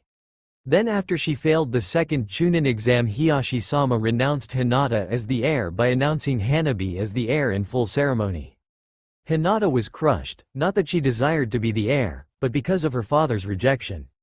I and her former teammates have been her only comfort. She has rarely left the household, only from the insistence of Kiba and Shino will she come out." Naruto was trembling again. The anger returned in full force. How could he? That bastard. Damn him for treating Hinata-chan like she was trash. Naruto then remembered what Hisashi had called him, Uzumaki trash, and suddenly his anger was replaced by that rock-hard determination. He would show that Hisashi what trash could really do. He looked up at Neji, who was grinning at his new friend's expression. "Go get Hinata-chan for me, will you?" Neji smiled, one of his very few genuine smiles, and nodded his head as he went through the gate to retrieve Hinata. Naruto was waiting impatiently, leaning against the wall next to the gate. It had been nearly half an hour. How long could it take for Neji to convince Hinata-chan to come out? He was considering jumping the wall again and searching for her himself when he heard footsteps and two familiar voices coming towards the gate from inside the wall. "Anyo, why won't you tell me who it is, Neji-Nisan? Trust me, Hinata, it's a surprise that you'll absolutely love." Naruto realized Neji hadn't told Hinata that he was the one who had come to see her. He never thought that Neji had the capacity to be a prankster. Naruto decided to give her a surprise hello. He jumped on top of the wall just as the two Hyugas came through the gate. Naruto's eyes widened at seeing Hinata. She almost hadn't changed one bit, but she had definitely grown. She was almost as tall as Neji, only a couple inches shorter, and her hair was the same bowl cut, but the two strips of hair that framed her face were much longer and nearly came to her stomach. She wore a baggy zipped-up jacket and baggy pants, effectively hiding her entire figure. She swung her head from side to side. "Neji-Nisan, I don't see anybody. Can we go back inside now?" She turned to face Neji, putting her back to Naruto. "Perfect." Naruto jumped down silently directly behind her. "Hinata-chan?" Hinata stiffened to the point that she resembled a wooden board. Neji was attempting to suppress his grin from turning into a full-blown smile. Hinata, slowly, ever so slowly, turned around to face the towering figure behind her. She couldn't believe it. 3 years since she last saw him, leaving with Jiraiya, his back to her as she hid in the shadows, wanting to say goodbye before he left but unable to bring herself to do so. 3 years, and now the man of her dreams, of every single one of her most secret fantasies, was standing before her. He was so tall and muscular. Hinata blushed even more than she already was at the thought. And he still had that self-confident grin and those beautiful golden locks that she had always secretly wanted to run her hands through. And his eyes, those eyes with irises the color of the noonday sky, were looking at her with the utmost joy. "He's actually happy to see me." The thought was too much. Hinata fainted. When Hinata-chan fainted, Naruto didn't know what to think. Had he surprised her maybe a little too much? He reached out of reflex and caught her in his arms before she hit the ground. He looked at the sleeping figure that was resting in his arms. "She's really peaceful sleeping, even pretty." Naruto realized what he was thinking and blushed, quickly diverting his thoughts and turning to Neji. "Sorry?" Neji shook his head. "Don't worry, I'm not surprised that this happened. I was just hoping it wouldn't. Come on, if you're going to convince her that she needs to take the Chunin exam, let's get her away from the clan house before she comes to." Naruto nodded in agreement. But as Neji started to walk away, he began to panic. "Wait. Neji, what am I supposed to do?"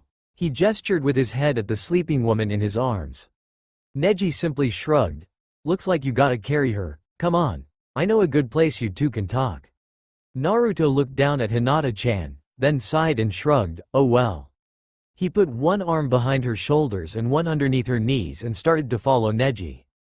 It was okay at first, she was pretty light. But then the sleeping Hinata began to snuggle against his shoulder. Naruto was turning beet red and was walking stiffly, trying his hardest to keep his thoughts from what the sleeping figure was doing in his arms. Hinata awoke from her dream of seeing Naruto return and him actually being happy to see her, when she noticed what she was snuggling was not a pillow or a bed, but a very firm chest. Her pale eyes slowly looked up to be met by sky blue ones. "Hey sleepy head, rise and shine." Naruto grinned down at her. Hinata squeaked and fainted again. Naruto rolled his eyes and sighed under his breath. At least she wasn't snuggling him anymore. After about 15 minutes of walking through some woods, they came to a very familiar place to Naruto. They were at the training posts, the first time Hinata-chan had truly held a conversation with him, and he started to consider her as one of the people he held precious. Neji gestured toward the ground. "Go ahead and lay her down here, I'm going to go and do some chores. I'll be back in a few hours. This way you two can get some privacy and you might have a better chance of convincing her if no one else is around." Neji began to walk back the way they came. "Neji, wait, what if she faints again?" Neji yelled over his shoulder while walking away. "Then just wait for her to wake back up. She has to stop fainting sometime." Naruto growled, but complied. He lay Hinata down on the dry grass and sat a couple feet away waiting for her to wake up. He didn't have to wait long. She began to stir and sit up, rubbing at her eyes. "Please don't let her faint again when she sees me." "Hinata-chan?" Hey, it's me Naruto. You remember me? Naruto spoke softly, hoping not to startle her. Hinata looked up very slowly. "Enna Naruto-kun?" She said so softly that Naruto had to strain his ears to hear her. "Yeah, it's me. Good you didn't faint this time. Sorry about surprising you back at your house. I didn't know I'd scare you so much." Naruto scratched the back of his head as he apologized. Hinata smiled meekly and began to twiddle her fingers while staring at her feet, an old habit she had whenever she got nervous. It's okay Naruto-kun, you just surprised me, that's all." Then Hinata noticed where she was. Why are we here?" She was blushing furiously. It hadn't been a dream after all. He had been happy to see her and he had carried her in his arms. Naruto grinned, "So that I could talk to you. I carried you while Neji showed me the way here. He left to do some chores so we could talk." Hinata's heart jumped and began to beat faster. Naruto-kun wanted to talk with her? He wanted to talk with her? Hinata froze, her heart pounding so hard she was afraid Naruto-kun could hear it. What about? Naruto got a serious look, making Hinata's heart skip a beat. He was so handsome. "I want you to take the Chunin exam. Oba-chan's already registered me for it and it's in 7 days. I know you can do it Hinata-chan, and together we'll definitely pass." Hinata began to panic. But father, he'll never let me. Not unless I don't wear the clan C crest. He would never forgive me. She was fighting to keep back the tears. Naruto frowned. "So what?" he yelled, standing up suddenly, causing Hinata to jump in fear that she had angered him somehow. "So what? Who the hell cares what that head thinks?" Hinata couldn't believe her ears. Naruto-kun was insulting her father. The man who could probably kill with one cold glance. The man whose power she had always feared her entire life. Naruto-kun. Why, you must not say such things. But Naruto just barreled over her reply. He was shouting now and pacing back and forth. "Yes, I must. Your father treats you like trash Hinata-chan. You deserve better. You may think you're not good enough, but I know you are. You're strong Hinata-chan. I've seen it. So what if you didn't beat Neji? So what if you didn't pass the second exam? I believe you're strong because you kept getting up, never staying down. That's strength Hinata-chan. And if your father can't realize that, then I say screw him and his family crest. I say try again. Come on Hinata-chan, show me that you're strong." Naruto's voice quieted and he held out his hand for Hinata. "Please don't make me out to be a liar Hinata-chan." And with that he smiled his confident grin, waiting patiently with his hand extended down to her. Hinata couldn't believe it. She was on the verge of tears, but for the first time in 3 years they were not tears of sadness, they were tears of pure and utter joy. He believed in her. He truly believed that she was strong. He had confidence that she could feel seeping into her body and into her bones. And then she found herself thinking things she had never dared thought before. So what? Who cared what her father thought anymore? He apparently didn't care about what she thought or even how she felt. He only cared about the clan way of life. Who cared if she didn't wear the clan crest to the exam? It's not like her father would give a damn if she passed or failed anyway. Hinata suddenly realized what she was thinking and blushed deeply in shame. But when she looked up into those oh-so-blue eyes, she knew she had made up her mind. Joy exploded inside of her like she had never felt before. He not only believed in her, he wanted her of all people by his side during the Chunin exam. A full-blown genuine smile bloomed on Hinata-chan's face like a flower. Tears were rolling down her eyes and she was laughing.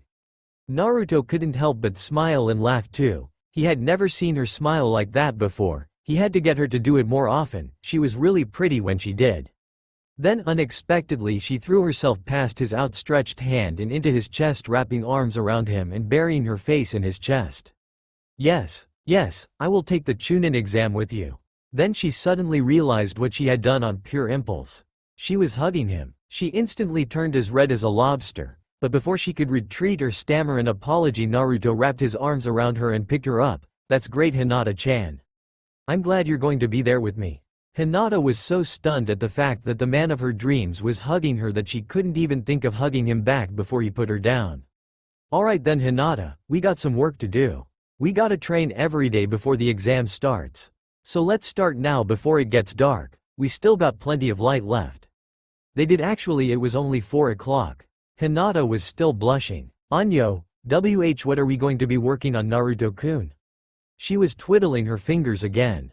Every day. She was going to be with Naruto-kun all day every day for the next week. It was like a dream come true. It wouldn't be like school, he would actually talk to her and focus his attention on her. It was almost too much. Naruto grinned.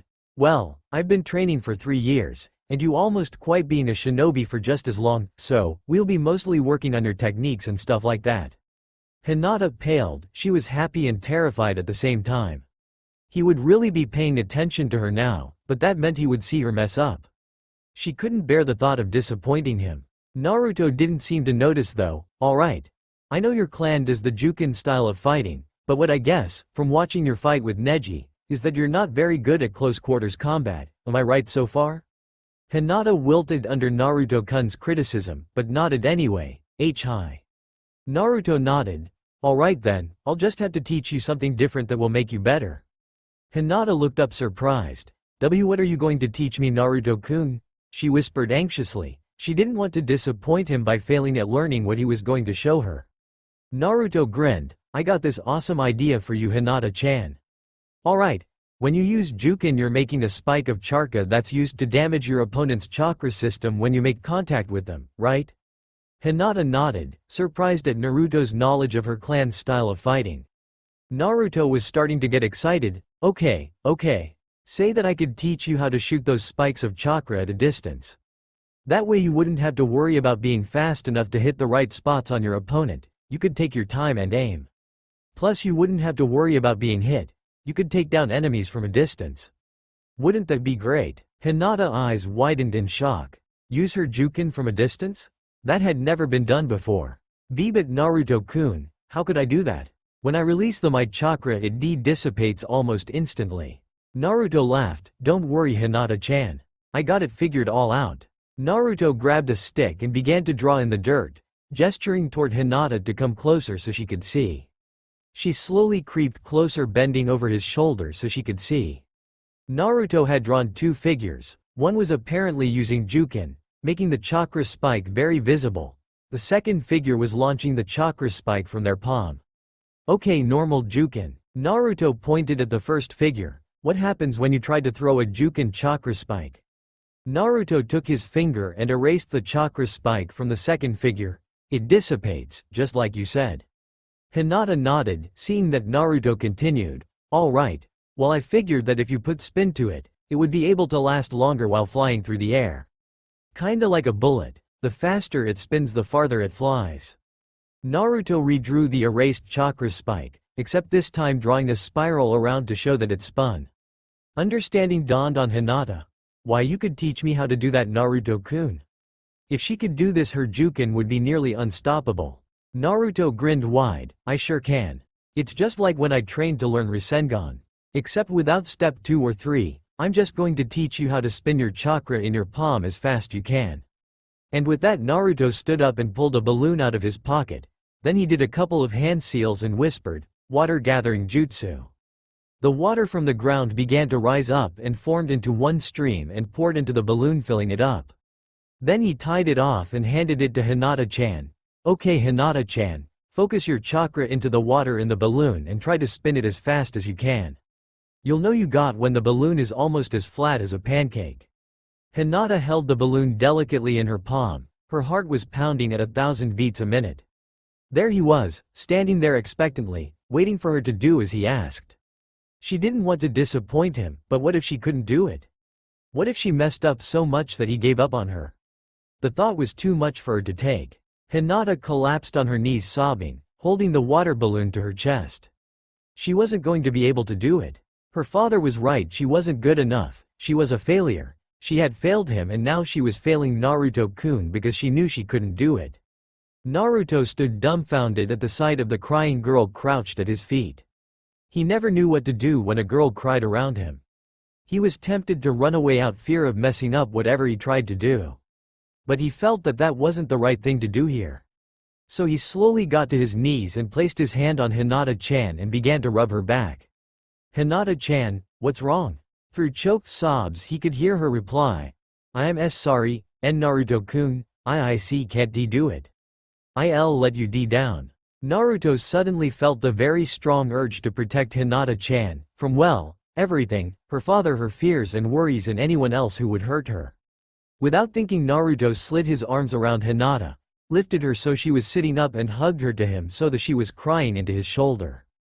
Hinata froze. Naruto-kun was hugging her again, but this time it was different. She suddenly felt very warm and she had a feeling of security and safety. She soon felt that she didn't want to cry anymore. He hadn't turned away, calling her a failure. He had instead showed her that he cared and that he still believed in her. Hinata felt her arms wrap around Naruto as she rested her head on his shoulder. They sat there like that, holding on to each other, for what seemed like forever to Hinata, before Naruto spoke. "You can do it, Hinata-chan. I know you can, you just have to keep trying." Naruto paused. "Trust me." Hinata was overwhelmed with confidence and something she had not felt in a long time, determination. Thank you, Naruto-kun." Naruto pulled away from her so she could see his face, and smiled. "No problem, Hinata-chan, you're my friend, and I know you can do it." Hinata was shocked, and then a sense of joy seeped in to replace it. Friend. He had just called her friend. This was more than she could ever hope for. She thought she was just going to be his teammate, and she was planning on being the best one she could. But he had called her friend. It was what she had always wanted, not what she secretly hoped for, but what she hoped someday would happen. Tears began to well up in her eyes again. Naruto almost panicked when he saw the tears in Hinata-chan's eyes. He didn't want her to cry again, but then he saw her smiling. She really was pretty when she smiled. Hinata stood up on her own. "Alright, let's get this balloon as flat as pancake." Naruto jumped up. "Yeah, Hinata-chan. That's what I'm talking about." Hinata blushed when Naruto smiled at her. "Let's get to training." Hinata lay in her bed unable to sleep. She couldn't stop thinking about the day before. Naruto-kun had proclaimed his friendship to her and they had hugged. The mere thought made Hinata squirm and let out an involuntary giggle. Those thoughts had been running through her head all through their training session and throughout the rest of the evening.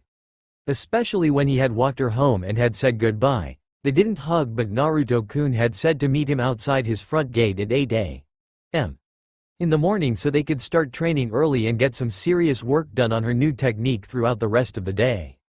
She had been upset at first at the fact that she could barely get the water to spin in the balloon at first. But when she was about to break down again, thinking that all her hope had just been demolished, Naruto-kun had just came up and patted her back and said she was doing great. Her doubts had been instantly erased, and her newly found bit of confidence returned, though she did blush quite a bit at his touch, even if it was just a pat on the back. Naruto-kun had said it took him longer to get as far as she had. And so the rest of the hours had passed with her intently concentrating on the water balloon and Naruto-kun patiently watching only a few feet away. At times she would become conscious of Naruto-kun's closeness and the fact that his attention was purely on her, or thoughts of them hugging would intrude and she would have to start over again because the water lost its velocity. But that didn't stop her from trying, not this time, not with Naruto-kun standing by and having the utmost confidence in her no matter how many times she messed up. Finally, when the sun had sunk halfway down the horizon, they decided to call it a night and head home. She had gotten to the point where the balloon was violently swishing from side to side and had begun to warp. He had offered to walk her home because he wanted to make sure that she got home okay. She had agreed, but reluctantly. What would they talk about? She didn't need to worry about it during the training because they were only focusing on getting her techniques down. But now as they walked through the golden haze of late evening, their shadows grown long in front of them, they walked in an awkward silence. Naruto-kun trying to find something to talk about and her trying to find the courage to start a conversation. They walked in silence. Naruto felt a little awkward. He had offered to walk her home, even though it was only 15-minute walk, and now he couldn't find anything to say to her. He was feeling kinda weird. He couldn't explain it and he didn't know why. Hinata was having an internal struggle, more like an internal war actually. She had so many things to say to him, and yet she couldn't bring herself to say even the most discreet things, like, "How do you think I did today?" or, "Are we going to train tomorrow?" She didn't know what was wrong with her that she couldn't bring herself to just open her mouth. Before both of them knew it, they could see the front gate to the Hyuga household. She wanted to say goodbye, she wanted to say anything, just something to get rid of this silence. But she couldn't bring herself to do it, so instead of making herself look like a fool just standing there in silence waiting for something to happen, she turned and started to walk slowly and stiffly back to her house. But she had only taken 3 steps when the worst that could happen, happened. She tripped. Naruto stood there awkwardly. He wanted to say goodbye, but he didn't know how to bring himself to do it. Should he say it? Give her a handshake or a pat on the back? Or should he hug her like they did early that afternoon? Naruto almost blushed at that thought. He was thinking that he might have enjoyed that a little too much. Damn Jiraiya. His perverseness was apparently rubbing off on him. But then Hinata-chan turned and started to walk towards her house, her hands in the pockets of her baggy jacket. She had only gone a couple of steps when she tripped on the hem of her overly baggy pants. She was going to fall straight on her face. Naruto did the only thing he could. He lunged and dived in front of her to catch her. Oh my gods. Naruto had his arms around her and pinning her arms to her sides, and she was laying on top of him. Hinata-chan, are you okay? Hinata had gone as stiff as a board. Her hands were still in her pockets, and as long as Naruto-kun's arms were around her she couldn't push herself off of him. She felt a heat that she had never felt before start to rise from her stomach and encompass her entire being. She was blushing so furiously that her entire body had to be red. She began to squirm, trying to get herself off of him as quickly as possible. Naruto had caught her before she hit the ground, but then she started to squirm in his arms, causing him to turn beet red as she moved against his body. Hinata-chan? Could you, not do that please? Hinata froze, realizing what she was doing. Embarrassment overlapped by pure horror filled her to the brim. Tears began to leak from her eyes. Enna Naruto-kun, I am so sorry. She tried hiding her face so he couldn't see her tears, but that only ended up with her snuggling his chest. She couldn't believe she was messing up so badly. She had finally gotten the love of her life as a friend who believed in her, and now here she was making herself out to be a complete klutz and fool. How could she expect him forgive her for this? The tears began to come faster and her body was shaking with her silent sobbing. Naruto was stupefied. She was crying again. Damn it, why did he keep making her cry? She must think that he was a real asshole or something now. He had made her cry twice in only the span of a few hours. Naruto sat up with her in his arms. Hinata-chan, why are you sorry? I'm the one who made you cry. Hinata stopped her sobbing at what Naruto-kun had just said. She looked up at him, her puffy, tear-filled eyes meeting his bright blue ones, so filled with concern that she almost hated herself more for making him worry. Naruto-kun, you did not make me cry. I just thought you were upset with me. Naruto began to laugh with relief, sudden realization dawning on him. As Hinata-chan looked up at him, a mixed expression of shock and confusion. I'm not upset with you, Hinata-chan. Everyone trips, it's not like it's a bad thing or something. Even I trip sometimes. Naruto gave a small laugh at that. Hey, yeah, I can be sort of, well, clumsy sometimes. Hinata stared up at the sheepishly smiling man with obvious disbelief. Naruto-kun, clumsy? I don't think you're clumsy, Naruto-kun. Naruto looked down into those white eyes and saw that she was being completely serious. Oh, well, I am sometimes. So don't go thinking you're the only one, okay? 'Cause everyone is sometimes. Hinata nodded her head very slowly. Oh, and another thing, Hinata-chan, don't ever think I'm upset with you. You're the type of person that I can really like. I don't think I could ever be upset with you. Okay? He was apparently expecting an answer. Hinata had to swallow down more tears before they could surface again. Hinata looked away blushing instead and quickly nodded her head. Naruto waited until she nodded her head. Good. And with that, Naruto slowly got up, making sure that he didn't rub up against Hinata-chan in any way that could be deemed as wrong, and picked her up with him, setting her on her feet in front of him. He had his hands on her waist for a moment before he realized how he was holding her. His hands quickly flew away from her, one behind his back and one behind his head, smiling and blushing the entire time, trying to make it seem like nothing had happened. Hinata-chan was staring at her feet, twiddling her fingers and blushing. She had a ghost of smile of her lips though. Well, Hinata-chan, today you did really great, I'd have to say. We'll work on it more tomorrow. Can you meet me at this address? He reached into his pockets on his jeans and handed her a piece of paper. It's just a little bit past your house. It's not hard to find, trust me. Hinata was ecstatic. Everything had only seemed to be dream, especially the fact that she would be able to see him every day.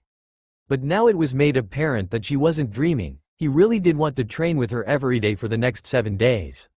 Hinata was at loss for words, and so she simply nodded her head. Naruto grinned. Oh, and before I go. You know you wouldn't trip so often if you didn't wear such baggy pants. You should try wearing shorts or something, it would be easier to train in. Hinata-chan looked at the ground and nodded very slowly, twiddling her fingers. Oh okay, I'll see what I can do. Naruto smiled and started walking back towards his house. He turned around so he was walking backwards, waving goodbye. See you tomorrow, Hinata-chan. Remember 8 a.m. Hinata tried her best to smile and gave a weak wave in return. He then turned around and began to sprint home. Hinata must have stood there for half an hour, staring at the piece of paper he had given her before she walked to her house. She must have memorized every line on that one piece of paper. She lay on her bed, one hand cradling the back of her head, the other gently holding the piece of paper he had given her only a couple of hours ago. She blushed at the memory of her tripping, but for some reason she couldn't stop playing the scene in her head. She realized it was getting late, and that she really needed to go to sleep if she was going to get up early and train with Naruto-kun. So she turned on her side and snuggled into the pillow, inwardly smiling as she let the thoughts of her time with Naruto-kun lull her into a dream-filled sleep. She was standing out front of a house complex that was nearly as large as her own. This was Naruto-kun's house? Last she heard he lived in a small apartment all by himself. When did he get house? Not only that, an old clan house. He must have gotten it when he had come back yesterday. She had arrived an hour early, just to make sure she was on time. As each minute dragged by though, she grew more and more convinced that he wasn't going to come out. She thought about going onto the premises, but he had told her he would meet her out front, so she instantly banished that thought. Finally, as the time came to only a couple of minutes before 8 a.m., Hinata was pacing back and forth, agitated out of her mind and on the verge of tears, thinking that she had fooled herself into believing that he really wanted to train with her. When she heard the gate open and there with his back turned to her busily closing the gate was Naruto-kun. Naruto turned around to see Hinata-chan patiently standing and waiting for him. Hey Hinata-chan, I thought you'd be a little later. He had just caught sight of what she was wearing. She still had the baggy jacket on, but underneath the jacket he could just see the hem of a pair of jean shorts. Really short shorts. She had worn shorts at the last Chunin exam, when they were younger, but, apparently, she had grown. Very apparently. It took him a second to realize that he was staring and quickly looked up and tried very hard to keep looking at her face, not letting his gaze drop lower. Hinata noticed that Naruto-kun had been staring at her exposed legs, and blushed, turning to the side, so she wasn't looking at him and began playing with her fingers again. Ino-chan got them for me a couple years ago. I haven't worn them yet. Naruto noticed her embarrassment at what she was wearing. Don't worry Hinata-chan, I think they look great on you, you should wear them more often. He tried to put on his most reassuring smile. Hinata looked up quickly in surprise. Really? Naruto-kun looked her in the eye and with a grin said, yeah really. You should have Ino buy you more pairs. Hinata had never been complimented by someone of the opposite about her looks before. Thank you, Naruto-kun. Naruto grinned one of his big goofy smiles. No prob, Hinata-chan. It's true, so don't worry about it. Come on, we got some training to get to. And with that he grabbed her hand and began to lead her to the training posts where they had trained yesterday. He had put himself in front for a good reason. He did not want to walk behind Hinata-chan, he didn't trust his eyes. Hinata blushed when Naruto-kun grabbed her hand and began to lead her to the training posts. She allowed herself to be led, letting herself memorize the feel of his hand around hers. The water balloon held in her hand was getting flatter and flatter as she swirled the water inside it using her chakra. Sweat beaded her brow and her 2 locks of hair were plastered to her face, damp with the sweat of her exertion. But she paid no attention, she was going to do this. She had learned from their first day training together that the only way to accomplish something was to keep trying, never giving up, no matter what. It was their 4th day training together, after their talk and first day, and every day they had focused on her chakra spinning, trying to get it as fast as possible. There were 3 more days left. Naruto stood nearby, gazing intently at the water balloon in Hinata-chan's hand. She was farther than him when he had spun his chakra like that when he was trying to learn the Rasengan. The balloon was already flat as a pancake, and it was getting even more thin and stretched. Naruto was impressed, he had never seen someone spin chakra that fast before. She had to do this, she had to do it for Naruto-kun, he was depending on her. She had to do it. She had to. Naruto's eyes widened as the balloon suddenly sped up its flattening. Hinata-chan was biting her lower lip and frowning in concentration. Her other hand clenched into a fist at her side. They were already sweaty from basic workout routines and maneuvers, but she was beginning to sweat like a waterfall. He was about to tell she had done enough when he saw the look in her eyes, the pure determination. The balloon was nearly a foot wide now, and it was still stretching wider and getting thinner. Then it seemed to stall. It was at least 2 feet wide now and as thin as paper and was hovering above Hinata's palm because of the amount of chakra she was using. No, she had to go farther. Naruto-kun was depending on her. Naruto watched as Hinata-chan closed her eyes and tensed her entire body. She began to turn red in the face from the exertion, and her entire body trembled from her over-tensed muscles. Naruto really was about to tell her stop then when the water balloon began to waver and ripple. It was getting faster and faster by the second until it was literally vibrating. Hinata opened mouth for a moment in a silent yell, then, ah. She couldn't contain herself, she had to scream due to the amount of exertion she was putting out. She was now on her knees, the water balloon held in one hand above her head. Naruto stood stunned. He didn't know Hinata-chan had it in her to go this far. He could tell she was already past her limit, but she was still going. What could possibly be driving her? Then all of a sudden, boom. The water balloon exploded with a deafening roar, and there was shock wave from the release of pressure. Naruto barely had enough time to duck as water from the spinning balloon went in all directions. Luckily he did, for he saw that the water had been spinning so fast and with such force that it had left lacerations on the trees where the water had hit. Hinata was on her hands and knees panting for breath. Her entire body was numb, especially her hand where she held the balloon. She could feel prickles that felt like needles running up and down her fingers before it slowly began to fade. Naruto-kun came over and slowly lifted her up so she was standing. A wave of dizziness hit her and she fell into his arms.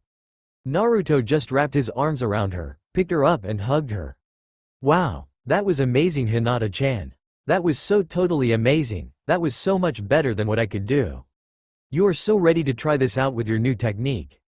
Hinata barely heard him. He hadn't hugged her since the first day they trained, and now she was lifted off the ground as her head lay nestled against Naruto-kun's neck. She merely nodded her head, stammering a thank you and hoping he would never put her down. He did though, and regrettably she pulled her head off his shoulder.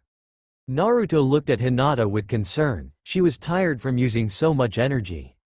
You used a lot of chakra, Hinata-chan. You need to rest. I don't think we're going to get much farther today. Hinata felt herself blush at Naruto's concern for her well-being, but she felt ashamed as well. She had used up all her available chakra for the day. She wouldn't be able to do anything more unless she got some sleep. I am sorry, Naruto-kun, I shouldn't have done that. Naruto, however, grinned. Don't worry about it, Hinata-chan. What you did was amazing. You deserve some rest. Tomorrow we can try you actually shooting your chakra. He saw Hinata-chan blush and smile weakly, making him only grin more. For some reason he felt really good when he made her happy. Naruto thought a moment. We're going to have to do something about your lack of chakra though. You'll only be able to use this technique a few times before you run out of energy. Hinata wilted. He was right. It took a lot of energy to get her chakra to spin at the speed that they had determined to be fast enough. She suddenly felt very useless. What good would she be if she passed out from exhaustion in the middle of a battle? I am sorry. Naruto held up his hand. Don't apologize, Hinata-chan. I got it all figured out. Tomorrow we'll try out your new technique, and then I'll have surprise for you. So come on, let's get you home so you can rest. Hinata looked at him questioningly. He could fix her problem of not having that much chakra? How? But she got rid of those thoughts. He asked her on their first day to trust him, and that's what she was going to do. Hinata smiled and nodded her head. Hi. They walked home again, but it was different ever since that first evening. They still walked in silence, but it was a comfortable silence. They took comfort in knowing the other was there beside them. Naruto made sure he didn't walk behind Hinata as long as she wore her shorts. Matter of fact, he tried to focus as much as possible on her upper extremities, but it was distracting at times. When she was going through her warm-up exercises, Naruto had to turn his back or do some warming up of his own. It was hard not stare at Hinata-chan's exposed legs. When they reached Hinata's house, Naruto would say goodbye and that he would see her tomorrow. Hinata would stammer a goodbye and then watch Naruto until he disappeared down the street before going to her house and ultimately to her room, where she would lie and think about the day's events and daydream about Naruto hugging her. Today she was home early though. She took a shower to cool herself off and to wash off all the sweat and grime. She then got dressed in some sweat bottoms and a white t-shirt and was yawning when she slipped under the covers of her bed. She really had used a lot of energy today. She fell asleep before her head barely touched the pillow. Naruto went home into his room, where he took a long and hot bath in the giant steaming bathtub. After a couple hours of soaking, he wrapped himself in a white towel and sat in the sauna for a bit, mulling over his thoughts. Why couldn't he stop looking at Hinata-chan's legs? He knew he shouldn't have suggested wearing shorts to her. And why every time he saw her he wanted to hug her? It was different from the few times he had. She was either really upset or really happy. But each morning he saw her, before they headed out to train, he wanted to put his arms around her and just, well, hug her. Why did she make him feel like that? He felt awkward when he was around her sometimes, and sometimes he couldn't think of anything to say, which was weird. He was always talking in one way or another. Why couldn't he talk sometimes when he was around her? There were a lot of feelings swimming around in him, and he couldn't seem to figure out what they were. Each time he tried to figure one feeling out, it would slip from his grasp like water. And worse, every time he saw Hinata-chan, those feelings got stronger, so much that they became even harder to understand. Naruto rested his elbows on his knees and hung his head. What was wrong with him? Was he sick or something?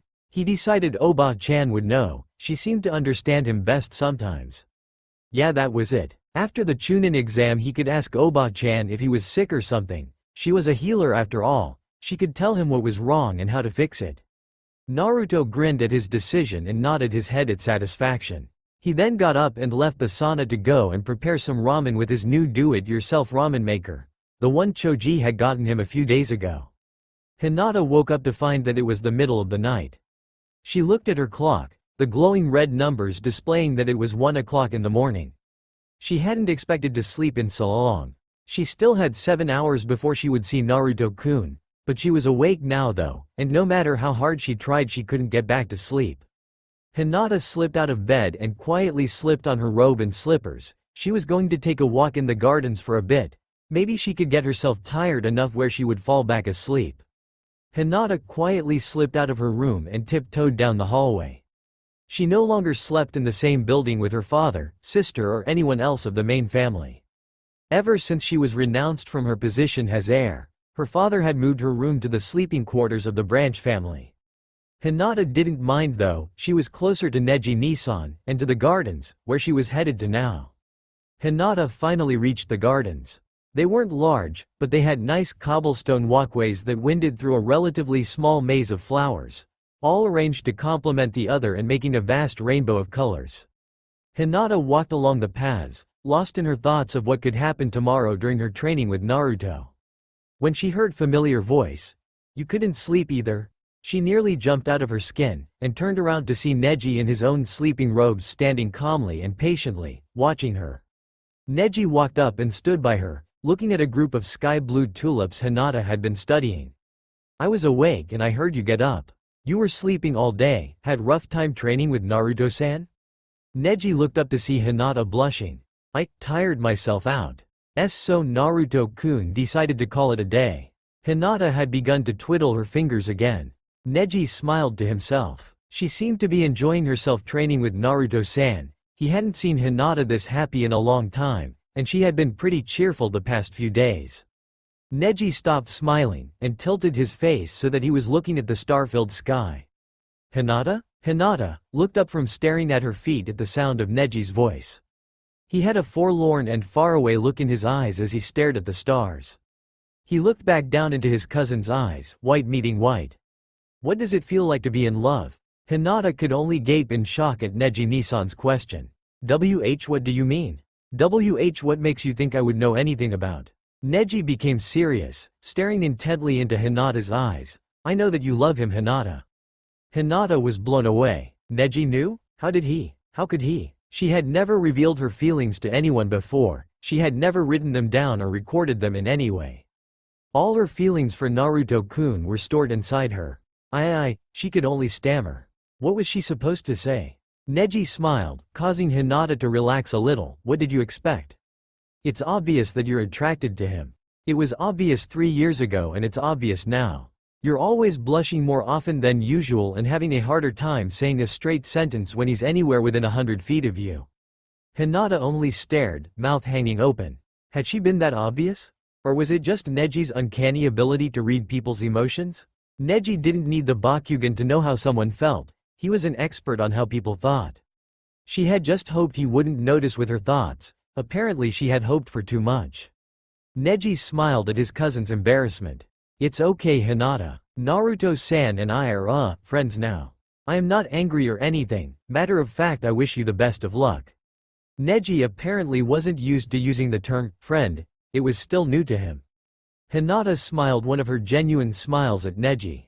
She suddenly squeaked and lunged towards Neji, hugging him, laughing. She never expected anyone, much less her cousin Neji, to wish her luck in capturing the interest of none other than her Naruto-kun. Neji smiled, hugging his cousin back. You still haven't answered my question. Hinata looked up at Neji wonderingly. What's it like to be in love? Hinata smiled back. She finally had someone to share her feelings with, and so for the first time ever, she proceeded to state her feelings for the man she loved out loud and into the open. Alright, Hinata-chan, let's try this thing. Come on, I want to see this in action. They were at the training posts. It was the day after Hinata's talk with Neji-Nisan. She had felt numb for most of the morning at the memory of that talk. She had told Neji-Nisan everything. She tried to hold things back like what some of her dreams and fantasies contained. But somehow Neji had drug out every single detail about her feelings for Naruto-kun. She was still blushing from some of the things she told him. She knew he wouldn't, but if Neji-Nisan really wanted to, he could do some serious blackmailing. Hinata had been confused that morning as well at why Neji wanted to know so much about how she felt for Naruto-kun. Why did he want to know anyway? Hinata-chan. Hinata looked up to see Naruto standing close with a worried look on his face. I am fine, Naruto-kun. Naruto smiled. Alright then. Let's do this. Hinata smiled and began. Byakugan. She yelled, veins popping up behind her eyes. This time she didn't have a water balloon, but she had been using chakra through her hands ever since she was little. She was sensitive to the movements of chakra throughout her body. The chakra in her hand began to spin. Hinata frowned with concentration. It only took a couple of seconds now to get the chakra to spin fast enough. She heard Naruto beside her. You ready, Hinata-chan? Hinata nodded, keeping her eyes focused on the target, the tree up ahead, whose chakra she was focusing on. Alright then, on the count of 3. 1, 2, 3. Hinata shot her hand forward as if pushing something away from her and released the chakra spinning in her palm. There was a blue flash of chakra from Hinata's palm, looking a lot like a gun going off. Naruto stared. All he saw was the blue flash and nothing else. He was about to try and reassure Hinata-chan and tell her to do it again, when he saw her smiling widely. Hinata-chan? Did it work? Hinata turned to look at Naruto. Of course. He didn't have the Byakugan, so he couldn't see the chakra she had just launched. She nodded her head. Why, yes. It worked, Naruto-kun, she almost yelled in joy. She had done it. There was a bright flash of visible chakra. Then an invisible spike of chakra came whirling from her palm. She could see it though thanks to her activated blood limit. The spike was about 3, maybe 4 feet long, and it was only an inch wide or so. The spinning of the chakra formed it into this thin shape and caused it to fly farther and longer before dissipating. She guessed her max range was about 100 yards. And there in the tree, as proof of her success, was a perfect hole in the tree's chakra, exactly 1 inch wide and precisely where she had aimed. She deactivated her blood limit and turned to look at Naruto-kun. Naruto began jumping up and down after she described it to him. Woohoo! That's awesome, Hinata-chan, that really rocks. Hey! Naruto exclaimed, his face becoming thoughtful. I just thought of a name for this. We'll call it the Jukin arrow. It'll be our secret weapon during the Chunin exam. Naruto looked at her expectantly. What do you think, Hinata-chan? Hinata smiled. Hi. I'll love the name Naruto-kun. She was nearly jumping up and down like Naruto-kun. She had done it. She had succeeded at doing something, not only that she had her own special technique, completely unique to her, and right now the only two people in the world who knew about it was her and Naruto-kun. Hinata's smile dropped though, but it uses up so much chakra that I'll only be able to do it 5, maybe 10 times before I run out. I'm sorry Naruto-kun.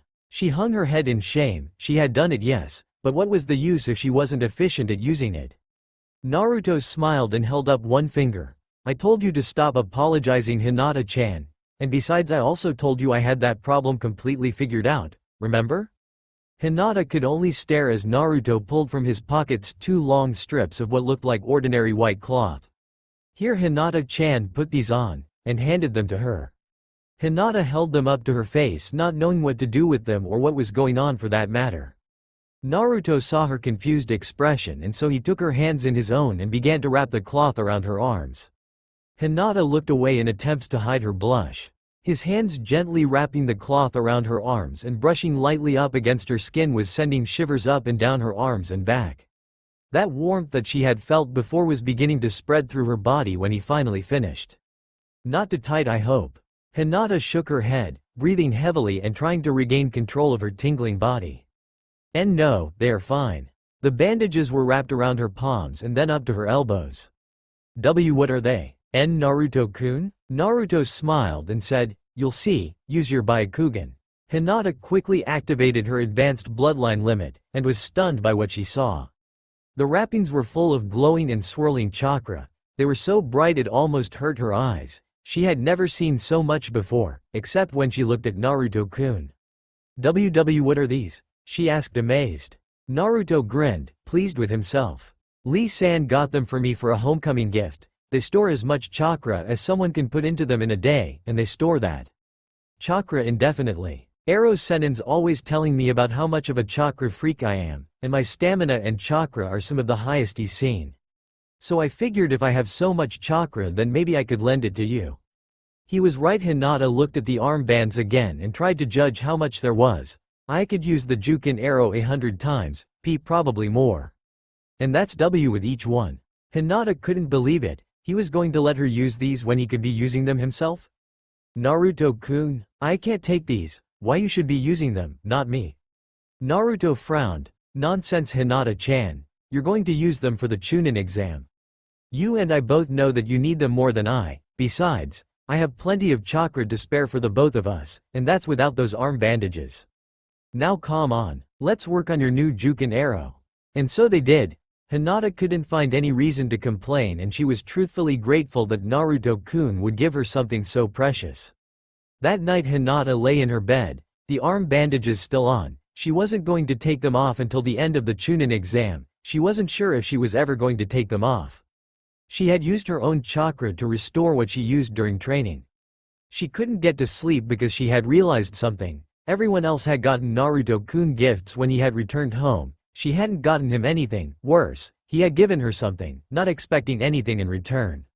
She was thinking as hard as she could about what she could get him. She had to get him something. She just couldn't figure out anything that could be good enough for him. It had to be something special, something she knew he would like, but not too monotonous, like she could get him ramen. He would love that, but he had plenty in his house already. She got up and looked through the things into her room, until she stumbled upon something in her closet, something she hadn't seen in a long time. It was what she was looking for. She held up to the light to get a better look at it. This is what she would give to Naruto-kun. It had been their last day training. Hinata had gotten a hang of the Jukin arrow. She was able to shoot it rapidly now. The required speed of the spinning was coming much easier to her now. Naruto timed that if she used both hands she could shoot 2 Jukin arrows per second. And of course they had worked out and gone through combat maneuvers. They had to prepare themselves mentally and physically. It was already dark when they left the training posts, and now they had stopped at her front gate.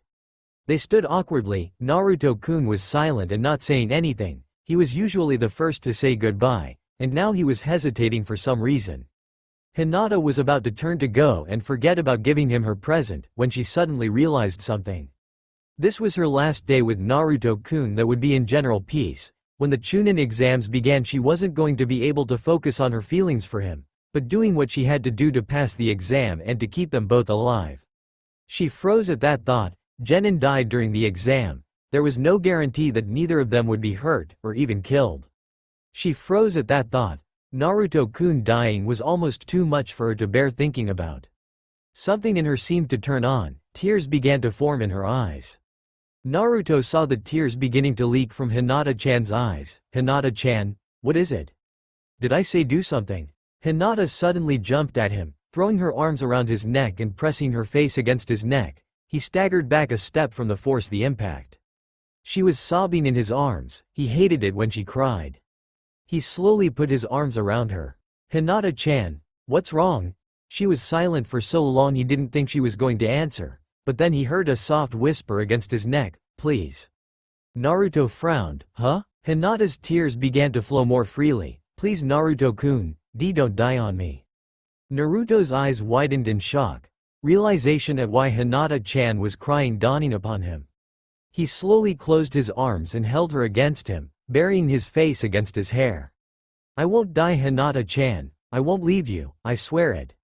I swear it on my blood, I'll never leave you, ever." Hinata began to cry more, sobs racking her body. She couldn't help it, so many emotions were swimming inside of her. Fear, sadness, anxiety, embarrassment, and amazingly happiness. She believed him, he was telling the truth, he wasn't going to leave her, ever. "Naruto-kun, I love you." She couldn't bring herself to form the words, when more than ever this was the perfect time. Naruto sensed her distress. "It's okay Hinata-chan, I'm here, I'll always be here, just remember that." Hinata's tears began to slow and finally stop. He would always be there he said, and she believed him. She would get another chance to tell him, she had to have another chance.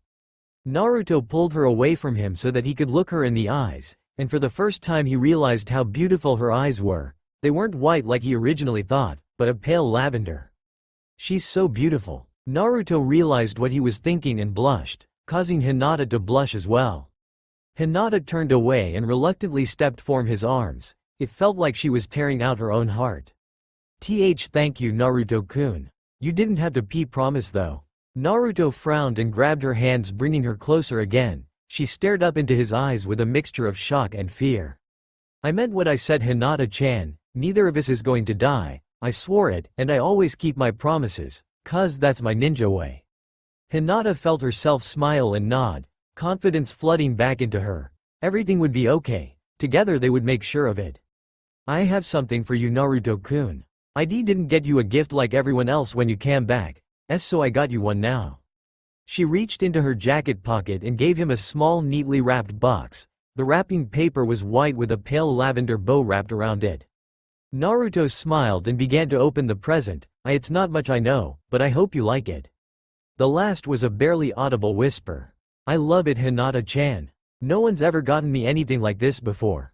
Naruto was holding up a thin gold chain, with a small round and silver locket. Naruto looked at the locket with interest. "Does it open?" Hinata shook her head, "And no, my grandmother made it for me. She said it would only open when the person who wore it was in dire need. It never opened for me, maybe it will for you someday." Naruto stared at the necklace with new wonder. "Wow, thanks Hinata-chan, no one's given me something from their family before. I'll make sure I take good care of it." He then unclasped it and put it on around his neck and tucked it inside his shirt. "That's probably the best gift I got Hinata-chan, thank you." Naruto smiled and blushed. Hinata smiled too, making Naruto blush even more. She really was pretty, beautiful when she smiled. Meet me at my place tomorrow, so we can walk to the exam together?" Hinata smiled. 8 a.m., right? Naruto nodded, 8 sharp. I'll see you then okay?" Hinata nodded, but before she turned to go, Naruto impulsively reached out and gave her a quick hug. "Good night Hinata-chan." He then released her and walked to his house. Hinata stood there in shock watching Naruto until he disappeared into the night, then a warm joy began to fill her like small stream began to flow in the spring. She walked into her house and to her room. Neji saw Hinata in the hallway as she entered her room. She was smiling and walking as if she were moving through a dream. Neji smiled knowingly, now if only he could be so brave. Naruto took a hot shower and lay in his bed, ramen bowls from that night's dinner stacked up on the floor at the foot of the bed. All the time one thought was going through his head, what had happened only a couple of hours before.